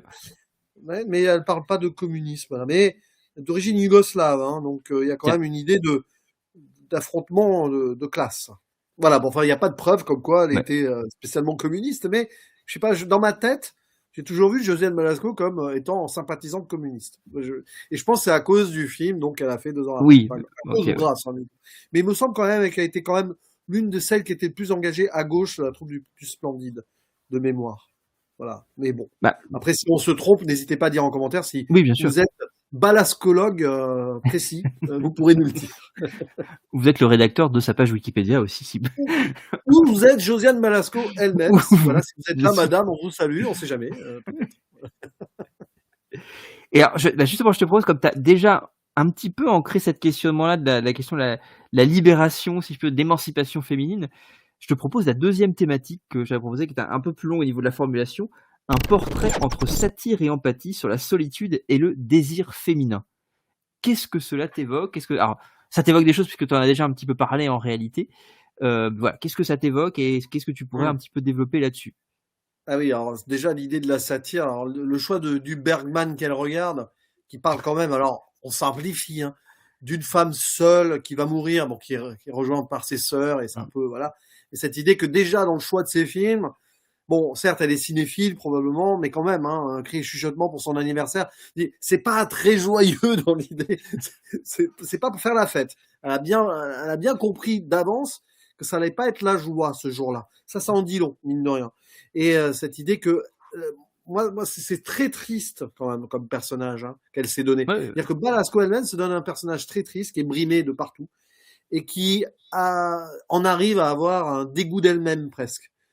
Tu vois. Et quand tu vois la mère qui dit ah moi j'aimerais bien être comme toi, me foutre de tout, m'habiller comme un sac, c'est d'une violence. Tu sens qu'elle a eu cette construction toxique, on va dire préalable, qui a duré un long moment.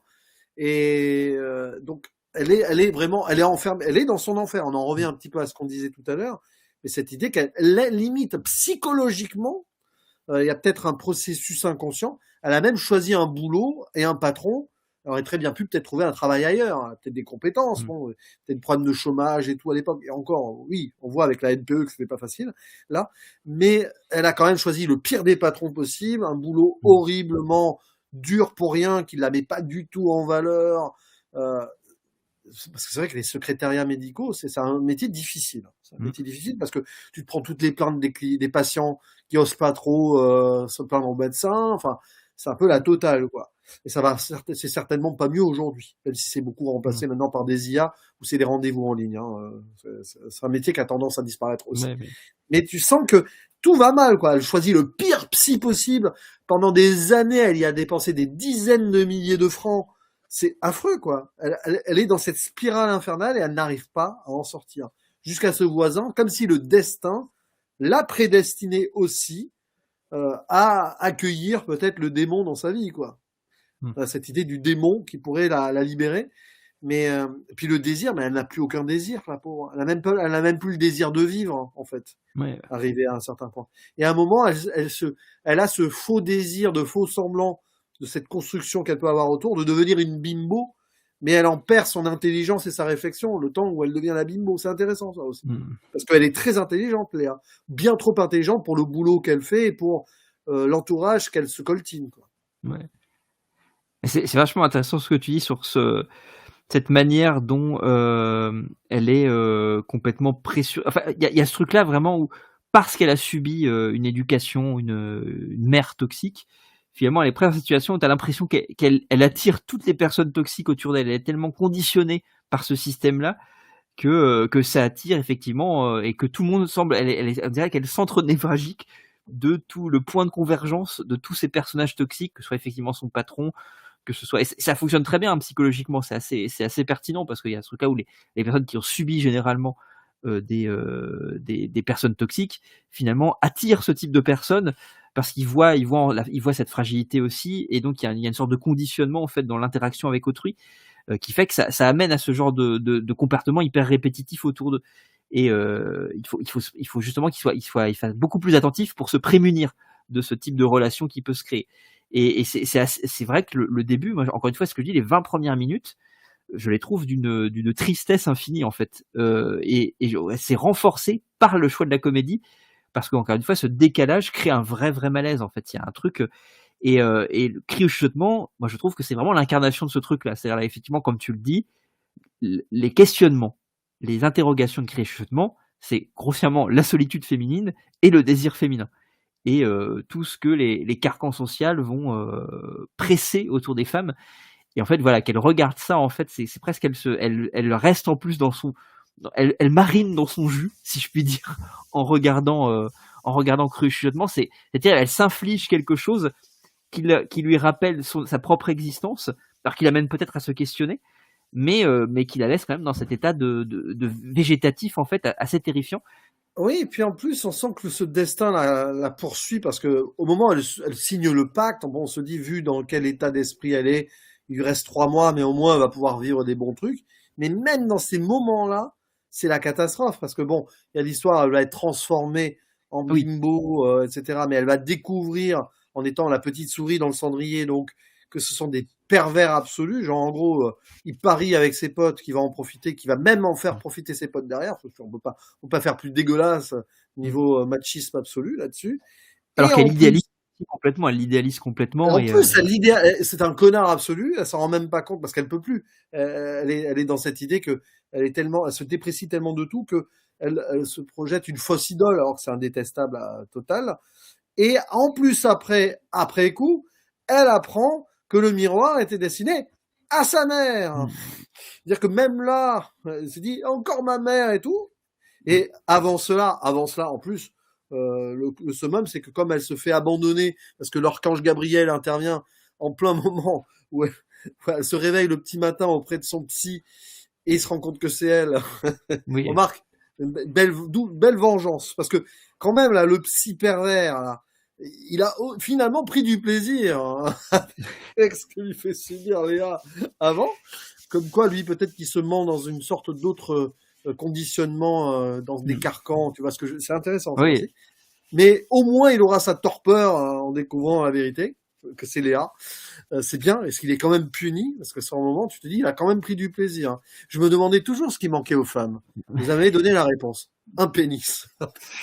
C'est-à-dire que même là, le gars, il est triomphant. Il dit, putain, c'est chaud, quoi.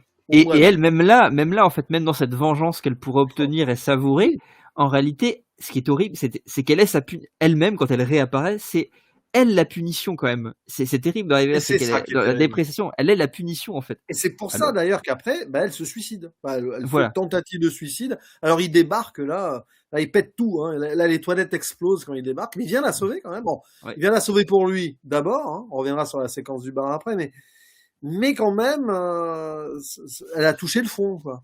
Et c'est au moment où elle touche le fond que lui aussi touche le fond parce que il a fait une erreur. Et ensemble, en ayant touché le fond, peut-être qu'ils vont s'entraîner en apprenant la patience, de pas céder à la tentation. J'aime bien le truc où ils font des petits travaux manuels là, patience, marqué des trucs. C'est très psychologique ça aussi.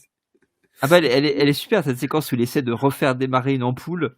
Et qui s'énerve comme ça, c'est très drôle aussi. C'est des petits moments justement qui sont très très marrants et ça qui ne fonctionnent marche pas. Ça on a tous, ça nous arrive à dire à un moment, mais c'est pas possible. Mais en fait, ce qui est génial, c'est qu'il y a un truc où elle est toute frustration. C'est une boule de frustration parce que tout l'empêche de faire un truc. Lui, il est toute jouissance. parce qu'il a le pouvoir de faire tout ce qu'il veut. Et ensemble, ils vont trouver un juste milieu entre cette frustration totale de son côté et lui, sa Oui. jouissance totale. En fait, ils vont trouver un juste milieu. En tous les cas, c'est ce vers quoi ils tendent au début. En tout cas, ils essaient de trouver un milieu. Ouais, mais il y a quand même, avant donc ce décrescendo où il perd son pouvoir, tout ça, là, il y a quand même ce petit moment de poésie, de magie, la scène de magie, et où elle va Oui, s'envoler, où elle est en oiseau.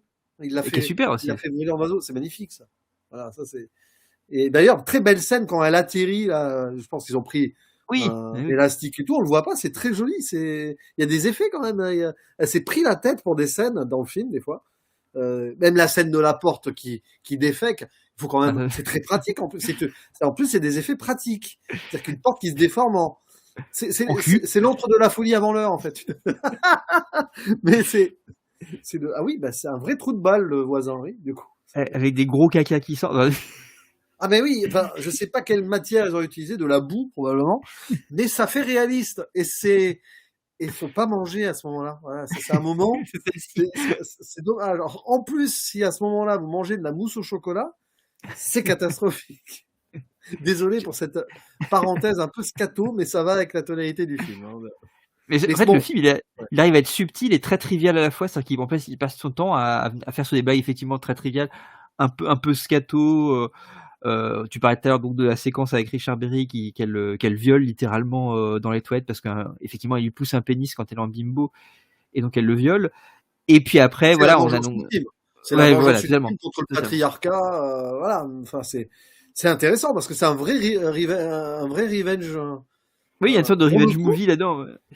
il y a quelque chose là, c'est un rape and revenge presque. Bon, elle n'a pas été techniquement raped avant, mais mentalement pendant des années, Oui, oui, quand même. Voilà. Donc, mais c'est intéressant ça. Mais quand même, il a pris du plaisir, donc elle a même pas réussi cette vengeance. ouais, c'est vrai qu'il est terrible. Hein, alors, Mais bah, bon, justement, je vais me permettre, Julien, de te diriger vers la séquence parce que je trouve justement que sur cette question-là de l'humour aussi, de la satire. Moi, je t'ai proposé une séquence. Toi, tu en as une autre que tu voulais me proposer, qui est intéressante, dans laquelle on n'a pas parlé. Donc, je trouve ça bien parce que justement, quand on va arriver à ta séquence, on va arriver à la fin, puisque pour le coup, c'est le dernier acte, et on n'a pas parlé encore. Donc, c'est très bien. Moi, la séquence que je vais te parler, mais en fait, on a déjà un petit peu parlé, mais c'est la séquence du bar, donc du Pazou Café. pas Zouzou. Euh... J'en fais pas Zouzou, quoi. Oui, Mais, voilà. Donc, qui est un bar tenu par Luis Rego, donc qui interprète Pazou, qui est un démon qui est donc serveur, qui a sa petite moustache d'un dictateur bien connu. Ah ouais, il a un peu la mèche aussi. Hein, Et la petite mèche aussi, oui, Ah totalement. oui, oui. Et pour le coup, donc lui il va rentrer, donc Abar arrive dans le bar parce qu'il est en fin de journée, il va se reposer, il retrouve ses potes, qui discutent des contrats, qui font à gauche à droite.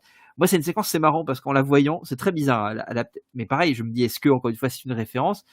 J'ai pensé énormément à Gremlins, c'est à la séquence du bar dans Gremlins. Il y a un truc étrange qui a fait un écho visuel avec toutes ces idées où on va parcourir les tables, chacun est en train de faire des petits trucs, chaque petit truc qu'il fait évoque un petit peu une ouverture d'univers en fait, parce que ça c'est que le film n'est pas un film univers en tant que tel, on s'en fout, mais il y a des petits trucs qui te disent voilà, ça c'est l'univers des démons et voilà comment ils vivent, voilà, ils sont dans leur bar, ils ont un certain train de vie, ils ont certains jeux, ils ont certaines discussions, et en fait ça rend ça vachement palpable en fait, et c'est ça que j'aime beaucoup dans la séquence, c'est qu'elle rend palpable ce truc. Et alors je vais me répéter puisque je l'ai dit au début, mais à ce moment-là je me dis elle croit en son fantastique en fait. À ce moment-là, oui, encore une fois, le réel c'est ce qui est le plus important et tout ça c'est fait pour traiter la haine, mais n'empêche que je crois à ce moment-là et je crois à ce qui se passe vraiment dans cet univers-là, et j'essaie de te le décrire le plus précisément possible pour que tu puisses comprendre comment ça fonctionne un petit peu, comment fonctionne cet univers démoniaque, en faisant écho finalement à quelque chose de très populaire, puisque ces démons-là, encore une fois,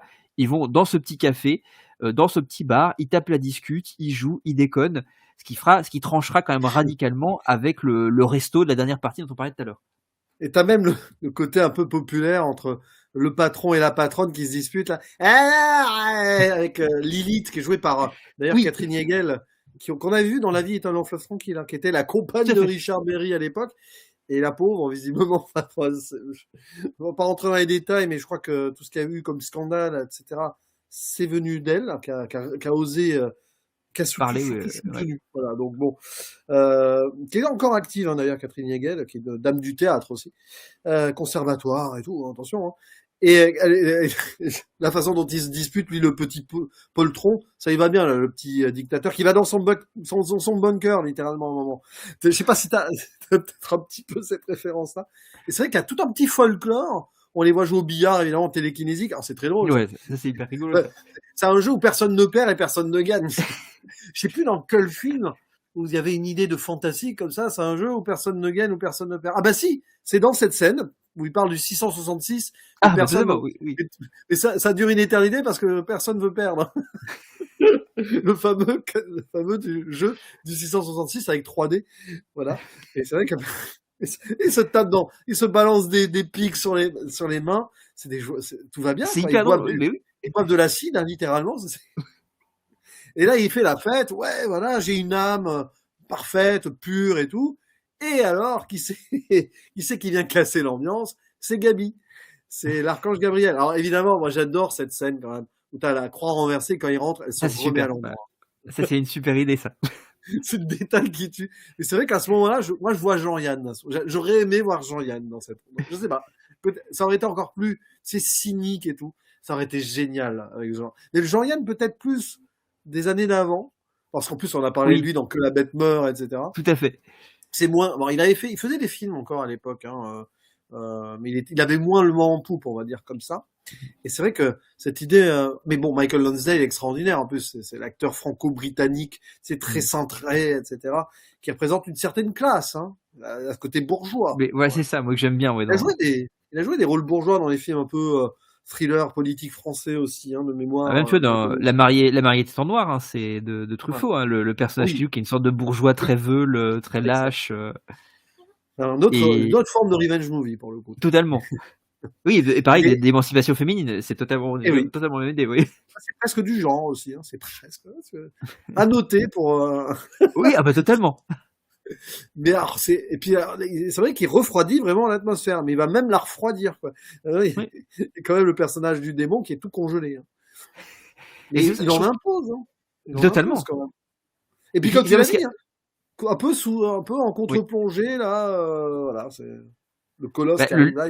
Le lieu est chaleureux en fait, et effectivement, c'est pour ça que je trouve que l'inversion des valeurs fonctionne très bien, parce que c'est lui effectivement qui vient, tu le dis très très bien, refroidir et même, je dirais, geler l'atmosphère, alors qu'on est dans un cadre plutôt chaleureux, on est content en fait, finalement, on est avec eux, on est bien, parce que finalement, rien n'a l'air d'avoir de conséquences. Tu dis très bien à ce mec au bar qui se retrouve avec un pic planté dans la main, mais il criaille dans un premier temps, mais finalement tout le monde déconne après et ça se passe bien. Il y a ce truc-là où il y a rien n'a de conséquences. Donc on est dans une sorte de petit cocon où tout le monde se marre, où c'est chaleureux, et lui arrive et alors tu as dit, ouais, ce truc de la croix, moi je trouve que c'est pareil, c'est une toute petite idée, comme le 666, comme la partie de billard. C'est des choses qui ne servent à rien en fait en tant que tel dans la narration, dans l'histoire globale de ce personnage de Léa, ça ne sert à rien. Mais ça ancre le fantastique. Et comme ça l'ancre et que ça le rend légitime en fait dans l'histoire, bah ça permet que globalement son sens soit décuplé. Et ça marche super bien, c'est vraiment super. Moi, ce qui m'intéresse aussi là dans cette idée, c'est que c'est la localisation du bar, qui est littéralement dans un endroit quasi désaffecté sous les ponts. Hein. Oui, tout à fait. Autour du périph' et tout. Et qu'on revoit plus tard totalement vide parce que ce bar va être démantelé en gros quand Abar va perdre son. Enfin, ils vont démanteler le bar au paradis parce que le bar est vide, il n'y a plus rien. C'est intéressant parce qu'il y a peut-être aussi une allégorie de la crise sociale qui aurait fermé le bar, un bar populaire avec des gens populaires qui avaient l'habitude de se retrouver là. Donc on en revient à cette idée que tout ce qui est en lien avec le paradis, c'est plus la bourgeoisie capitaliste, les élites, etc. C'est intéressant ça aussi. C'est-à-dire que Balasco, elle voit l'enfer comme des gens qui veulent se révolter un peu et vivre leur vie de façon libertaire. C'est intéressant aussi ça.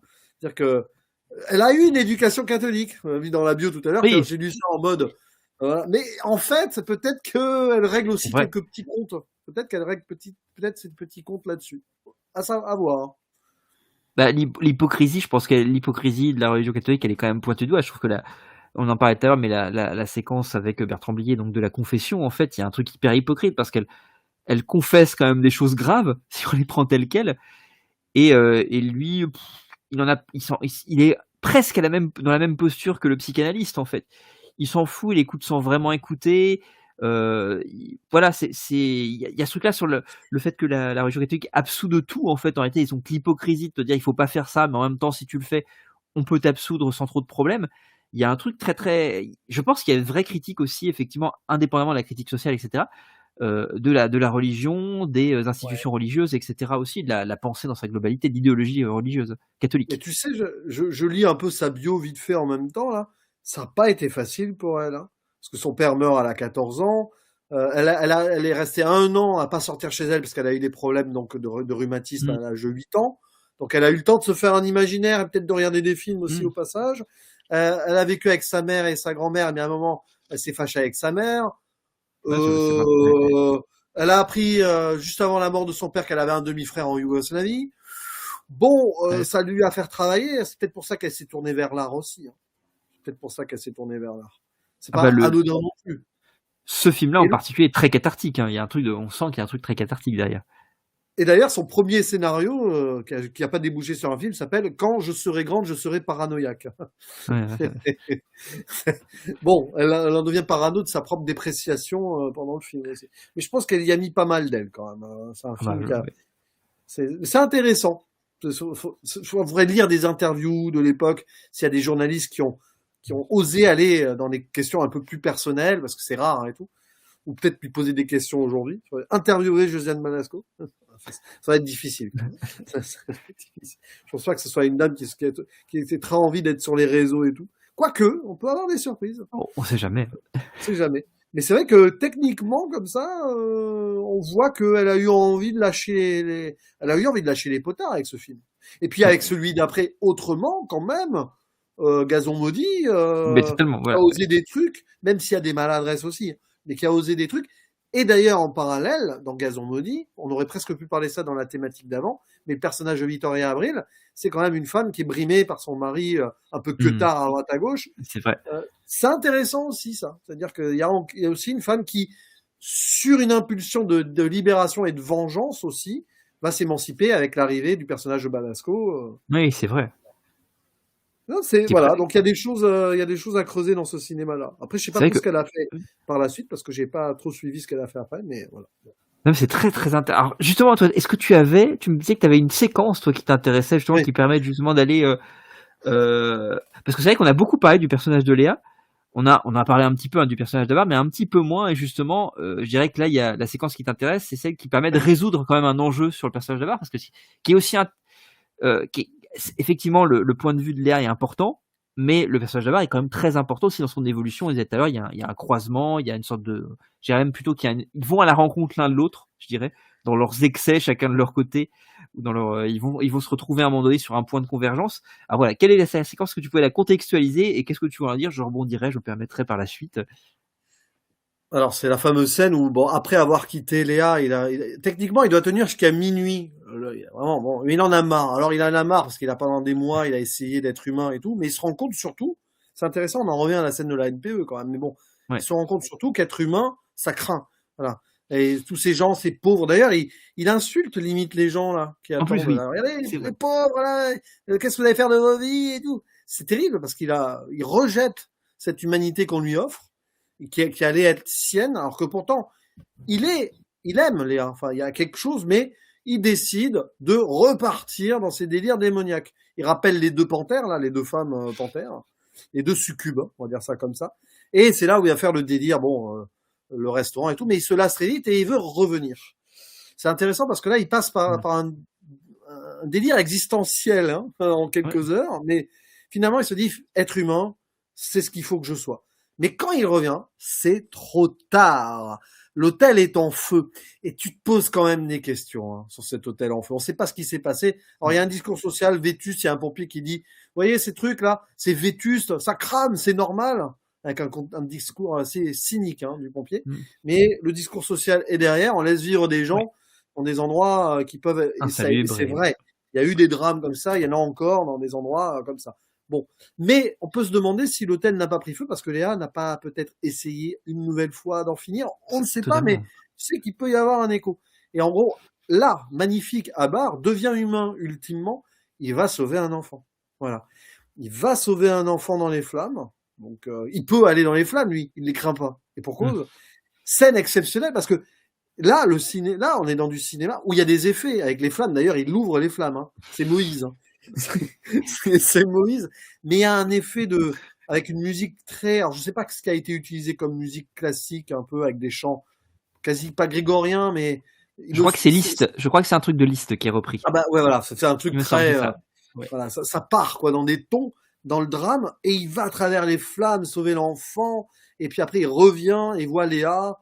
Mais c'est une scène qui m'avait marqué plus jeune. Ça, je dis c'est étonnant dès le premier visionnage. Je dis c'est bizarre comme ça se termine comme ça. Il y a un côté il y a quelque chose qui explose quoi. Et puis après, bah, évidemment dans la continuité, il la sauve pas en fait. Techniquement, elle est morte, c'est trop tard, mais il va la sauver par son sang. Ouais. Et c'est intéressant parce qu'il fait vraiment le vrai pacte de sang là, qui va inverser la situation, parce qu'il va vraiment devenir humain après, et elle va vraiment devenir elle devient Abar quoi, Abar version femme. Et ce qui est terrible, c'est qu'en la sauvant, il la corrompt dans le capitalisme ultime quand même, avec cette idée de prothèse cancérigène ou pas, on s'en fout. C'est là où il y a une ambiguïté quand même, au-delà de la scène dont j'ai parlé, à la fin où il va signer le pacte, mais il barre les petits trucs, donc c'est pour la vie. Et bon, c'est pour la vie, mais ils vont quand même profiter, tu vois ce que je veux dire, peut-être de mauvaises choses. C'est-à-dire qu'on revient dans l'immoralité à la fin quand même. C'est pour montrer que, arriver au bout, de toute façon, si on veut être heureux dans la vie, est-ce qu'il ne faut pas profiter des choses, des autres? Questionnement intéressant quand même. Mais bon, cette scène d'avant, je sais pas si toi tu l'as senti. Il y a du bon cinéma là qui se déroule sur cette scène de sauvetage. Quand même. Même si ça peut faire cliché sur le papier, c'est pas cliché dans l'évolution ultime du personnage. Ah, moi je trouve que c'est une séquence chouette parce que pour le coup c'est la première fois où on a une évocation, je dirais, mythologique, très biblique, enfin très très très infernale, pardon, si je puis dire ça comme ça, où effectivement on voit le démon dans les flammes. Il y a quelques très beaux plans justement où il est entouré par les flammes et où il crie parce qu'il essaie d'appeler Léa. Bon, là pour le coup, c'est assez sur cette séquence-là aussi. J'ai pensé à la fin de La Société du Diable, c'est venu comme ça aussi. Où il y a des visuels comme ça intéressants avec un personnage en costard, chemise blanche et puis des flammes derrière en train d'hurler. Il y a un truc que j'aime bien dans ce truc-là. Il y a effectivement cet effet spécial qui est un peu étonnant aussi, où effectivement il va faire que les flammes vont s'écarter. Et la fin est très touchante en fait. Vraiment, je trouve qu'il y a un truc où là on a vraiment le final de comédie romantique. En fait, il y a ce truc-là en fait dans la question de l'attente. Il y a la séparation devant la NPE. On sait qu'il va se retrouver. Effectivement, là il pourrait la retrouver. Elle va mourir, mais moi en tant que spectateur, enfin, elle pourrait être morte, ou en tout cas elle est en danger. Donc moi, spectateur, je me dis, bon, il va la sauver, il va se sacrifier, justement. Il va faire ce qu'un démon ne ferait pas, c'est-à-dire si on considère le démon, et c'est comme ça qu'ils sont posés au départ, comme étant des entités purement égocentriques, qui ne pensent qu'à eux et à leurs désirs, là, il va décider de devenir altruiste. Parce que là, il va sauver, il pourrait sacrifier sa vie. Alors, évidemment, comme tu le dis, il est résistant aux flammes à ce moment-là. Il peut évoluer dedans, c'est ce qui permet de sauver plus aisément et de rendre effectivement le sauvetage possible, et notamment le sauvetage de l'enfant dans un premier temps. Mais ensuite, il va littéralement se sacrifier, effectivement, en abandonnant son immortalité, ses pouvoirs, pour les donner à Léa. Et à l'inverse, finalement, c'est ce qu'elle voulait dans une certaine mesure depuis le début. Hein, c'est pour pouvoir exprimer. Il lui offre sinon cette capacité de se débarrasser de sa frustration et de pouvoir tout faire et de devenir comme lui. Mais en même temps, est-ce qu'il ne la condamne pas à une forme de malédiction en faisant ça? Et c'est un petit peu ce qui est à la fin, en fait, qui est intéressant, c'est qu'en même temps, il la condamne. Elle est quand même, elle est dans ce démon du capitalisme pour de bon. On aurait presque pu imaginer une suite où ça se réinverse un peu. Ça aurait été intéressant. Ça aurait peut-être être un peu dans la redite.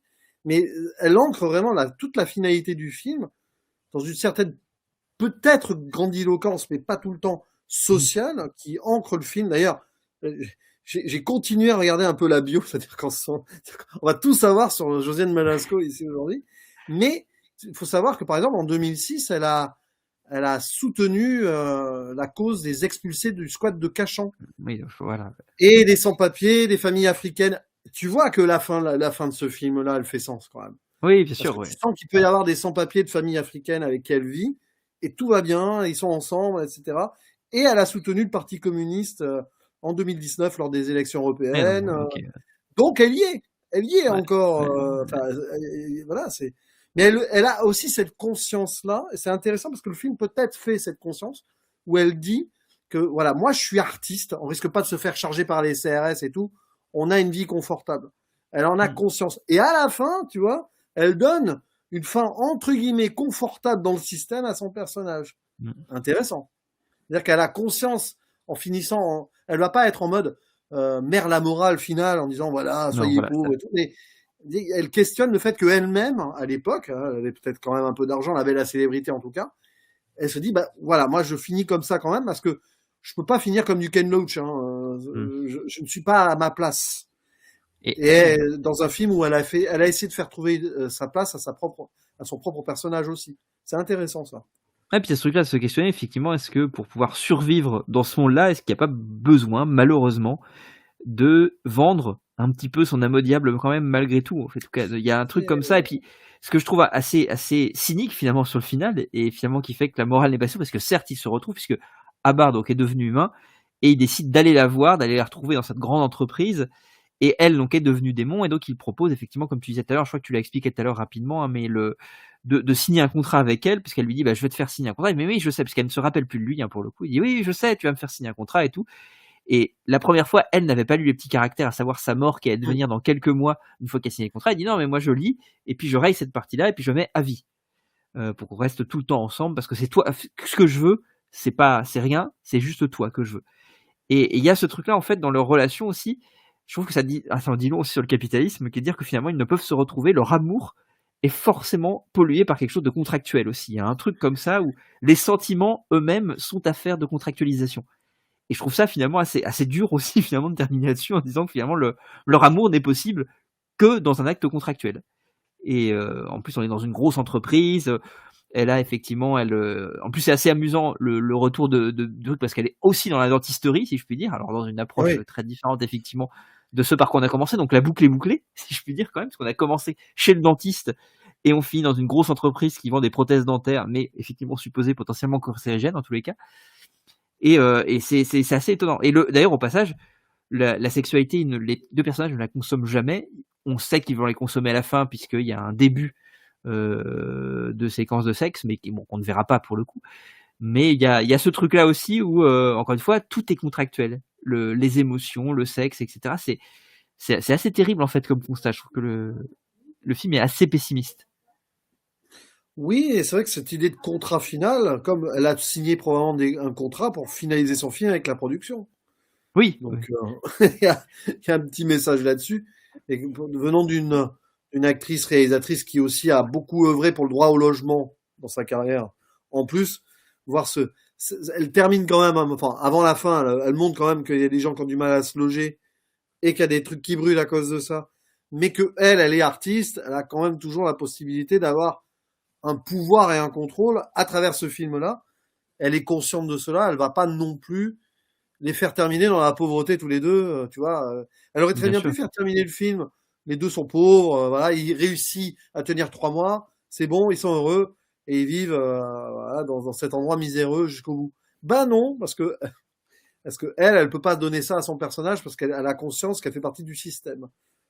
Tout à fait. Et il y a ce système. Et en plus, t'as quand même le dentiste qui revient en subalterne absolu, là. Par contre, on ne sait pas ce qu'est devenu la mère. Voilà. C'est un peu le bémol que j'ai sur la fin, c'est que j'aurais bien aimé qu'on conclue l'arc de la mère, peut-être pas la faire mourir non plus, mais bon, à un moment qu'elle... Quoique, il y a quand même une conclusion de l'arc avant, c'est vrai, quand elle l'envoie balader en disant « Je fais ce que je veux » et que la mère dit « Et tu vas partir » et tout. Enfin, dégueulasse, la mère, quand elle est prête, la mère, ça... Elle a mis sa fille à la rue. Mais du coup, la mère a gagné en mode triomphant. Quand même, elle a récupéré l'argent de l'appart, elle a viré sa fille.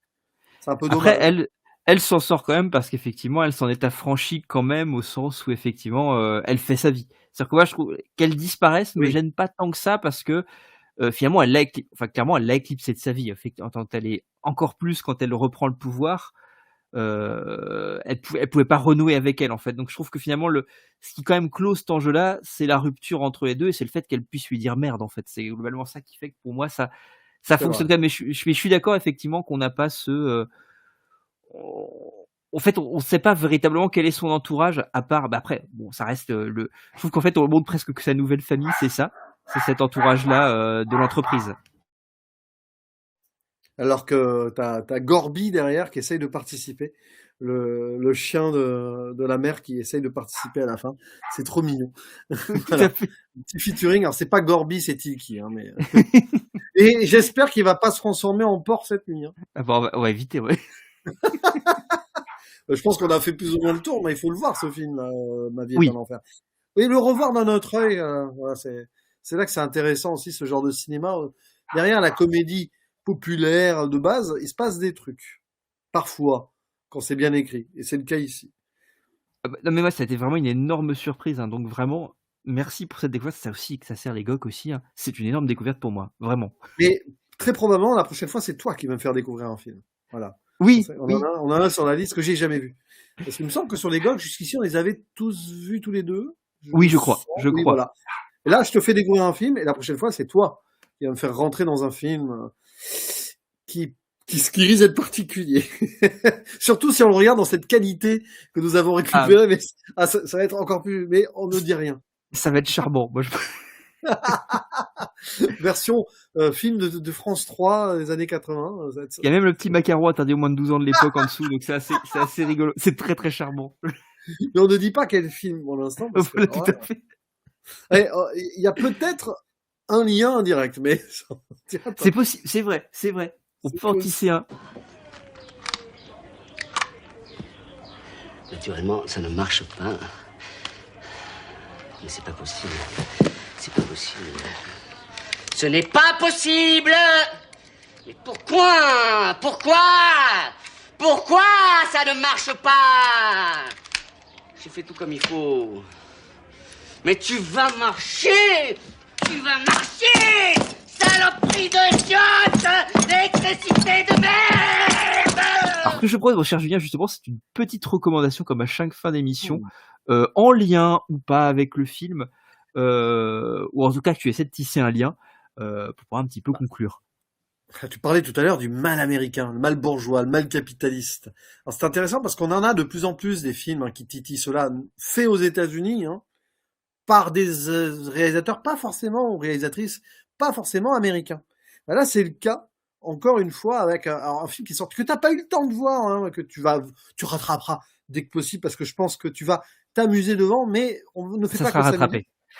C'est un film qui s'appelle They Will Kill You. C'est le premier film américain, parce qu'il en a fait d'autres en Russie, de Kirill Sokolov. Peut-être que tu connais peut-être ce monsieur, alors je sais plus quel film il avait fait, Kirill Sokolov, en Russie, mais il avait fait un film un peu horrifique, fantastico-comédie. Un truc avec, je crois, le père en tête, Oui. dans le titre. Comme il n'a pas de page Wikipédia, le monsieur. Alors, pour le coup, j'ai jamais vu de film de ce mec-là non plus. J'en ai parlé il y a quelques temps. On salue Thierry, puisque Thierry de Pinsard m'en a parlé de quelques films aussi. Et moi, j'ai pas vu d'autre chose, donc je ne sais pas du tout. Donc ça va être une découverte totale quand je le découvrirai. Kirill Sokolov qui avait fait parler de lui avec Why Don't You, on va quand même donner le nom, Why Don't Just You Die. Oui, c'est ça. Par rapport à une sorte de père, voilà. Mais là, il va aux États-Unis questionner un mal américain, et c'est en lien avec un pacte avec le démon. Alors, c'est amusant, parce que c'est exactement un petit peu ce qui se passe dans Wedding Nightmare, Ready or Not, dont il y a eu la suite que toi tu as vue, et que j'ai préféré à toi, et c'est assez étonnant. C'est très étonnant. Voilà. Mais bon, c'est vrai que Ready or Not 2, pour faire une petite parenthèse dans la parenthèse, c'est que ça exploite peut-être parfois un peu maladroitement le contexte chasse de Comte de Zaroff, un peu en plein air, le côté un peu trop Koh-Lanta, on change les règles, je suis d'accord là-dessus. Mais ça reste très pertinent dans sa tape là où il faut taper. Et c'est surtout, moi, Ready or Not, mais en 2, on va pas en parler là pour pas spoiler en détail, mais c'est la fin, moi, que j'ai aimé. Il y a quand même quelque chose de bien jouissif dans une idée où les femmes se libèrent et prennent le pouvoir aussi face à cette oppression globale. Eh ben, on a ça dans They Will Kill You, puisque c'est l'histoire d'une grande sœur, pour simplifier, qui va dans un hôtel pour sauver sa petite sœur de là, un hôtel tenu par des gens qui sont devenus bourgeois par association et pacte avec le diable. Et parmi ces gens-là, le couple, c'est des anciens, enfin c'est des parce qu'ils sont immortels grâce à ce pacte. Et il y a une immigrée irlandaise et un Afro-américain. C'est intéressant, ils ont vendu leur âme alors que eux-mêmes, leur peuple était exploité et ou les deux mal acceptés aux États-Unis. Il faut savoir que l'immigration irlandaise, ça a été compliqué. Bon, pour les Afro-Américains, ça a été encore pire, parce que ça a été une immigration forcée. Et tout ce qui s'ensuit. Et c'est intéressant de voir comment elle arrive là, et elle va essayer de monter un peu les échelons, un peu comme... c'est un peu un film de plateforme aussi, pour arriver au boss final, qui littéralement va être alors, c'est pas un spoil, c'est pas grave à la rigueur, mais bouchez-vous les oreilles 10 secondes si jamais. C'est Satan qui est représenté en cochon, voilà, qui va se, et qui va avoir une importance. Mais avant, il va falloir tabasser des gens qui sont immortels. Donc il y en a un qui se fait décapiter, mais quand même qui va continuer à vivre en portant sa tête. Enfin. Et c'est un délire qui est entre Tarantino Rodriguez et côté Evil Dead que tu vas adorer. Voilà, Ouais. Et il y a ce discours social qui tabasse sur des voilà, en plus elles étaient maltraitées par leur père, je crois, les sœurs au début, et qui a une idée d'émancipation et de reprise de pouvoir en se vengeant de ce qui a causé le mal. Le pacte capitaliste faustien, comme si l'Amérique avait passé un pacte avec le diable. C'est un peu comme dans Sinners l'année dernière, on a aussi ça, Oui. hein, directement. C'est des thématiques qui se croisent et qui reviennent beaucoup. Cette idée de diabolique mal américain, c'est intéressant de voir ça. Hein. C'est-à-dire qu'ils en sont conscients dans la production des films qu'il y a un gros mal qui est latent et qui dure, qu'il est temps de faire exploser. Le film, littéralement, va faire exploser ça.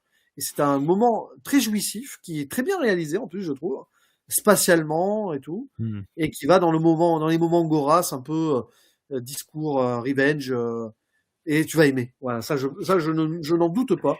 Tu vas aimer. Mais You're Not Too, bon, moins, mais comme ça, c'est la vie. Mais c'est pas grave. C'est pas grave. J'étais moins attaché au premier que toi, peut-être aussi. C'est pour Oui, ça. moi je pense que j'avais un vrai attachement sur le premier et là j'ai eu une déception. Après, encore une fois, j'ai pas passé un mauvais moment, ceci étant dit non plus. Hein. Et je suis assez d'accord sur le final que je trouve intéressant pour le coup. Moi, je trouve que j'ai raccroché un peu in extremis les wagons avec le final que je trouve graphiquement plutôt cool. Toute la partie dans la fosse, je spoil pas parce que l'idée n'est pas de spoiler ici, mais il y a une partie dans une fosse que je trouve intéressante. Et puis effectivement le ressort narratif qui permet aux personnages de résoudre leur enjeu pour rester très très flou est plutôt intéressant en termes d'émancipation. Je trouve vraiment le film pour ça intéressant. Malheureusement, le reste m'a un peu laissé de côté. Mais attention, je ne veux pas spoiler. Je restais très flou, je peux pas trop en dire. Et alors, moi, j'avais beaucoup de choix sur les. Alors, celui-là, déjà, je l'attends avec beaucoup d'impatience, donc je vais le découvrir dès que je peux. Et bien sûr, je t'en ferai un retour. D'ailleurs, ça peut être le challenge. Je sais qu'on a fait ça avec Vivien il y a un peu de temps.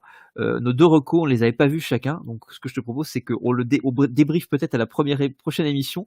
Les deux recos, si moi j'ai vu des Will Kill You, on prend juste 3 minutes pour débriefer sur les recos qu'on n'a pas vus, qu'on a fait la dernière fois. Parce que moi, je voulais j'avais plusieurs idées, je vais parler de The Bride, mais je pense que je vais le garder parce que je voudrais le lier avec un autre film qu'on verra plus tard. Donc je vais le garder de côté, parce que j'ai beaucoup aimé le film, mais je vais le garder. Et là, je t'ai dit, comme Wedding Nightmare, malheureusement 2, je m'attendais à l'aimer un peu plus que ça. Il y a un autre film avec Samara Weaving qui est sorti récemment et dont on parle finalement assez peu parce qu'il est sorti l'an dernier, mais je crois qu'il date de 2022. Mais il a fait beaucoup de festivals avant de sortir. C'est un film qui s'appelle Azrael, c'est réalisé par E.L. Katz, qui est le réalisateur qui avait réalisé avant un film qui s'appelle Cheap Thrills, qui était un film justement qui était une critique hyper énervée. C'était une comédie très noire sur le capitalisme. C'est très très énervé et vraiment hyper intéressant. Qui est l'histoire d'un type qui rencontrait deux riches dans un bar et qui a pas de thune, il a rien, et ce couple de riches leur propose de faire des paris pour gagner de la thune, et plus ça avance, plus les paris augmentent et plus c'est sordide, et le mec finit par s'aliéner dans cette quête-là de thune avec son pote, d'ailleurs, parce qu'ils les mettent en concurrence, ils sont deux potes sans thune, et les deux riches vont les mettre en concurrence et prendre plaisir à les regarder, on va dire, satisfaire leurs désirs et leurs défis. Donc c'est un film qui est très intéressant, très noir, très drôle, et donc il a réalisé donc Azrael, je crois que c'est son 3e long métrage. C'est avec Samara Weaving et ça raconte l'histoire d'un monde post-apo. On ne sait pas vraiment où ça se situe, quand ça se situe, mais où plus personne ne parle. Donc le film est quasiment intégralement muet. Et on suit un petit groupe de survivants dans ce contexte-là. Alors un couple dans un premier temps. Et on voit qu'il y a un petit village à côté aussi qui a essayé de créer un petit peu quelque chose, puis se défendre parce qu'il y a des créatures à l'extérieur qui sont, semble-t-il, un petit peu adulé par certains fanatiques qui essaient de maîtriser un petit peu ce qui est en train de se passer. Et il y a tout un truc avec une sorte de pacte satanique aussi qui est construit, alors autour d'une figure plutôt féminine d'ailleurs, puisque le coup, ces sociétés qui se reconstruisent sont assez matriarcales, et en fait les personnages, si je puis dire, qui maintiennent cet ordre un petit peu cet ordre religieux intégriste, c'est contrôlé par une femme. Et en face de ça, on a une femme, donc interprétée par Samara Weaving, qui essaie de fuir un petit peu ce groupe de survivants, qui au tout début du film embarque son mari, et puis pour le coup elle va essayer de survivre face à la fois à la menace extérieure qui sont ces créatures, qui peut-être ont des origines un petit peu démoniaques, et en même temps ce groupe de survivants extrêmement intégristes dans leur pratique de leur religion. et elle va survivre là-dedans. Et donc tout le récit du film est une sorte d'exercice d'émancipation féminine, avec une figure de la maternité à la fin qui est assez intéressante. Mais je veux pas trop en spoiler là-dessus. Mais le film est vachement intéressant. C'est très violent, mais ça tient quand même vachement bien son concept du mutique complètement. Le film est vraiment joue très très bien ça, avec un tout petit passage parlant et qui laisse un petit peu imaginer ce qui pourrait se passer en dehors de ce tout petit microcosme qu'est ce village et cette forêt. Et c'est vachement intéressant. Vraiment, si vous avez l'occasion, voilà, je trouve que sur un récit d'émancipation féminine, je trouve que d'ailleurs presque, je trouve que Samara Weaving joue beaucoup sur cette corde. En tout cas, on l'invite beaucoup à jouer sur cette corde dans les projets qu'on lui propose. Et je trouve qu'elle est encore mieux dans celui-ci en termes émotionnels. Là où on a quelque chose, effectivement, la comédie va amener forcément un peu au cabotinage dans Wedding Nightmare, mais j'aime beaucoup, encore une fois, le premier Wedding Nightmare, donc j'ai pas de problème là-dessus. Là, on a quelque chose de très très sérieux pour le coup, et je trouve que ça renforce énormément son jeu quand il s'agit de faire, de rendre émotionnellement extrêmement fort et viscéral l'émancipation d'un personnage féminin. Et c'est vraiment très très bien, vraiment. C'est marrant parce que ça donnerait presque une idée d'un sorte de le village de Shyamalan, mais plus en mode post-apo démoniaque. Alors c'est vrai que là le film ne joue absolument pas sur des twists ou quoi que ce soit, on est sur quelque chose vraiment de très très ça va d'un point A à point B, c'est vraiment du cinéma de genre qui est à la fois très calibré, mais en même temps à l'intérieur de ça qui libère vachement sa mise en scène, et c'est vachement intéressant. Après c'est un tout petit film, hein, ça va durer 1h15, c'est très resserré, hein, je crois, et ça fonctionne très bien dans ce côté très resserré. Tout un tas de références aussi. Donc c'est pas un film sur le chat de Gargamel, hein, du coup. Non, pas de. C'est d'autres choses. C'est la journée des chats aujourd'hui. Est-ce que je te propose, dans tous les cas, comme on l'a pas vu, je te propose qu'on fasse on fera un tout petit débriefing au début du prochain GOG, voilà, quelques minutes. Si on a eu le temps de voir chacun les films de l'autre, ça peut être rigolo, juste en parler quelques minutes comme ça. D'accord. J'espère que They Will Kill You sera bientôt disponible. Oui, on va se débrouiller, on va trouver un cousin américain qui peut nous l'envoyer. Le fameux cousin américain. Voilà, le fameux. En tous les cas, mon cher Julien, je vais te remercier énormément pour ce nouveau gocage. Ah, c'était un gocage très, très fun. Mais pas que. Mais totalement. On a quand même réfléchi. De Bergman à Spielberg en passant par Friedkin ou Terry Gilliam. On a Balasco. Non, c'était vraiment une très très belle découverte, vraiment. Et je te remercie beaucoup. Et on va se retrouver de toute façon pour un futur GOG d'ici quelques jours. Je mettrai en lien parce qu'il y a eu un Mickey au passage, hein, il y a quelques semaines de ça. On va se croiser. On va se croiser. Bah oui, je suis bête, oui, parce que j'avais l'autre Mickey en tête. J'avais pas le dernier, effectivement, qui n'est pas effectivement qu'on va retrouver. Oui, c'est vrai qu'il y a des Mickey partout aussi. Il y a des Mickey, il y a des GOG, il y a un Dear Horror Movie aussi. Enfin, oui, aussi, voilà, dernièrement, on a parlé effectivement d'Angoisse de Bigas Luna, donc, et on en a reparlé d'ailleurs avec Vivien récemment en parlant de Monster Story of Evgin. Je me suis permis pour refaire du lien avec ce qu'on avait dit sur. Voilà, il est très Bigas Lunanien. Enfin, voilà, tu vois ce que je veux dire. D'accord, c'est bien. C'est très intéressant. En tout cas, on se retrouve très vite, mon cher Julien. Je te remercie du fond du cœur. Et puis écoutez, merci à tous de nous écouter comme d'habitude. Et puis à très bientôt. À bientôt. Bisous. Salut, bisous.